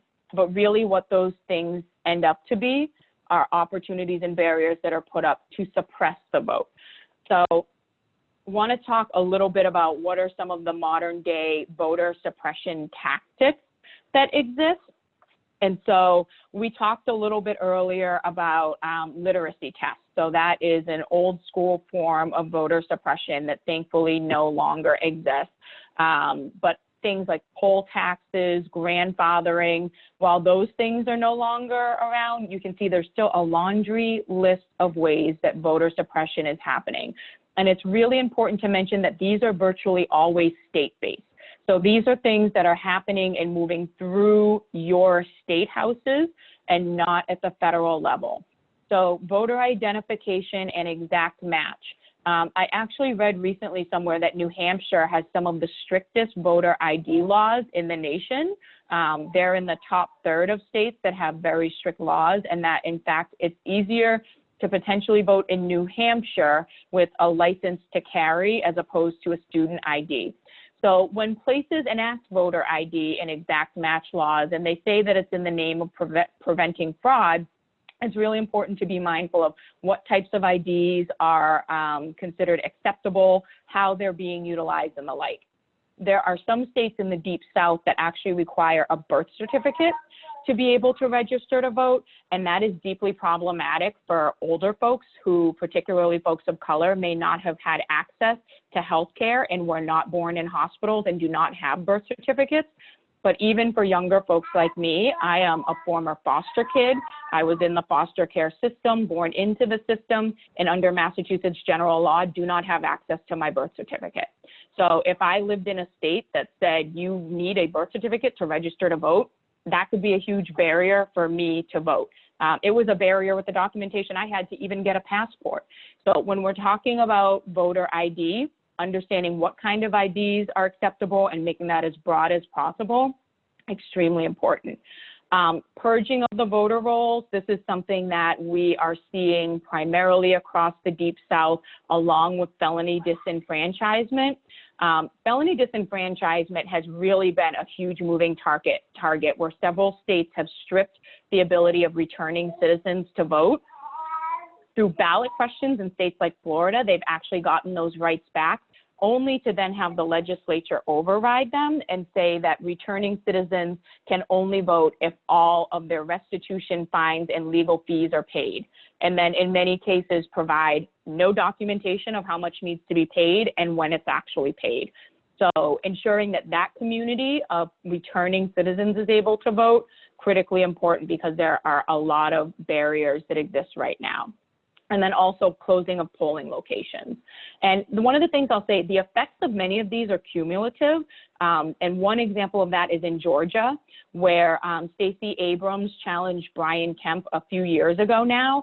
And Brian Kemp was actually the Secretary of State at the time and was able to combine purging of the voter rolls, exact match, and poll closures as barriers that were specifically put up from folks being able to vote in those in that election in Georgia. And you can see the impact that a lot of these, again, state-based policies have on a national basis. 6.1 million Americans cannot vote because of felony disenfranchisement. 80% of Georgia's voters were blocked by voting, that were blocked by exact match were people of color. And this is by design. This is not a mistake. When you look at folks who culturally have different pronunciations and spellings of their names, exact match is a very targeted, very precise voter suppression strategy to impact people of color. Another part of exact match that's really troubling is exact signature. So when you register to vote, you sign, and then that signature has to match every single time that you go to vote, or your vote can be spoiled. So again, a lot of these policies are remnants of our Jim Crow past, our history of enslavement in this country, our history of genocide. These are just new, fresh ways of keeping those old barriers to access in place. And again, the voting ID issue that I mentioned, these are the voting age citizens in the US without a current government issued photo ID. And when you start to disaggregate this data based on race, you can see the populations that are disproportionately hurt, again, by the state-based forms of so-called voter fraud prevention. So what can we do to combat this? So again, I can't stress enough that most of this is state-based. So restoring voting rights for returning citizens, same-day voter registration, advocating for term limits and campaign finance reform, ensuring that vote by mail stays in place even after the pandemic is over. These are all things that we need to be advocating for outside of the election season to make sure that we are prepared to have the most number of people possible participate. One really cool thing that we did here in Massachusetts a few years ago that I want to highlight is pre-registration for 16 and 17-year-olds, so that when young people are still in school and they're learning about the voting process and they're learning about social studies and the like, you register them when they're 16 or 17, and then when they turn 18, their voter registration goes live. So there are a lot of very cool progressive things that folks can be working on within their state legislatures to help reduce barriers and combat voter suppression. Now, there is one big thing on the federal level that is important to mention, and that is restoration of the Voting Rights Act. So I mentioned that in 2013, the Supreme Court removed a pivotal component of the Voting Rights Act of 1965 relative to pre-clearance. And pre-clearance essentially said that states that have a history of voter suppression, which was primarily states in the Deep South as well as Arizona, would have to get federal approval before making any of these state-based changes to how voting happened. Well, after the election of President Obama, the Supreme Court decided that pre-clearance was no longer needed, that we had reached post-racial America, that equity was in, and pre-clearance was no longer needed. The effect of that was before the ink was even dry on that Supreme Court decision in 2013, states like Texas and Florida and other states in the Deep South began immediately going down that checklist of voter suppression strategies and enacting bills and laws to put those things into place. In November of 2019, the House of Representatives did pass to restore pre-clearance in the Voting Act Restoration, the Voting Rights Restoration Act. The U.S. Senate has failed to take it up. So this is another important place for social work advocacy. We can all go and look and see how our member of the United States House of Representatives voted on the November 2019 vote relative to the Voting Rights Restoration Act. And then we can also follow senators to ask why they may not have pushed hard enough to see this come to a vote on the floor of the Senate. Now, all of this becomes moot as we prepare to usher in a new Congress in January, so we'll have to start this process all over again. But I think this is a tremendous place for national and local social work leadership to ensure that the Voting Rights Restoration Act passes in both the House and the Senate and is signed into law. So I don't have a ton of time to talk about ranked choice voting, but I want to shout out Maine because this was a campaign that was successful there within the last few years. It's in Massachusetts. So when you get the slide deck, there are some links to different videos and information about ranked choice voting. But essentially what ranked choice voting does is it moves voting away from what we have now, which is a victor based on plurality, to having a victory based on a majority vote. In addition, it allows folks to really vote your values in this very difficult political climate. So I did do a little bit of research about where ranked choice voting is in all of the various different states, Maine, Vermont, New Hampshire, and then again, just to highlight that it's on the ballot here in Massachusetts. NASW Massachusetts has endorsed the ballot question and supports ranked choice voting, which in case anybody from Massachusetts is on here, it's question number 2 on your ballot. So this is another place that is ripe for social work leadership and social work advocacy to help reduce barriers to voting and again, allow voters to really vote their values. So I'm going to leave you, again, you'll get these slides, some important legislative advocacies. The biggest takeaway is that we can't think about voting only when there's a time of election. We need to be mindful of it year round and engaging with our legislators and social media and others to be active on passing reforms that help reduce voter suppression. Finally, we can also vote with our checkbook. So I say all the time, no margin, no mission. When you are renewing your NASW membership, don't forget to check that PACE box. Those couple of dollars that go towards PACE go a long way to supporting candidates who reflect the social work ethics and values that we all hold so dearly. But then also consider looking for other opportunities where even small dollar checks can go a long way to supporting organizations doing electoral advocacy work and even the candidates who reflect our social work ethics and values. So there are the key takeaways. Don't forget to fill out your census. Make sure your household has a plan to vote. Know that there are opportunities to be politically active while stay socially distant, and don't walk away from the importance of advocacy work around elections and voting just because election season will be ending after the next 30 days. So I know we are at time, but there is my contact information. Happy to be in touch with folks after the presentation via email or on social media. Wow, thank you, Kate, so much. I have a huge laundry list now of all the things that I need to that I want to tackle for all 3 chapters. Thank you very much, and if everybody wants to, thank you. And then I'm going to finish up with the logistics here. I'm hoping you're all kind of charged up as I am, and we've got a little less than a month to go before elections happen, before election day. For those of you who are getting CEUs, give us a little bit of time because we need to sift through all of the names in the chat and all 3 states. Plus, I want to hold off on sending that evaluation out to you until I have all of the PowerPoints and information all in one email so that you're not getting 5 emails from me. And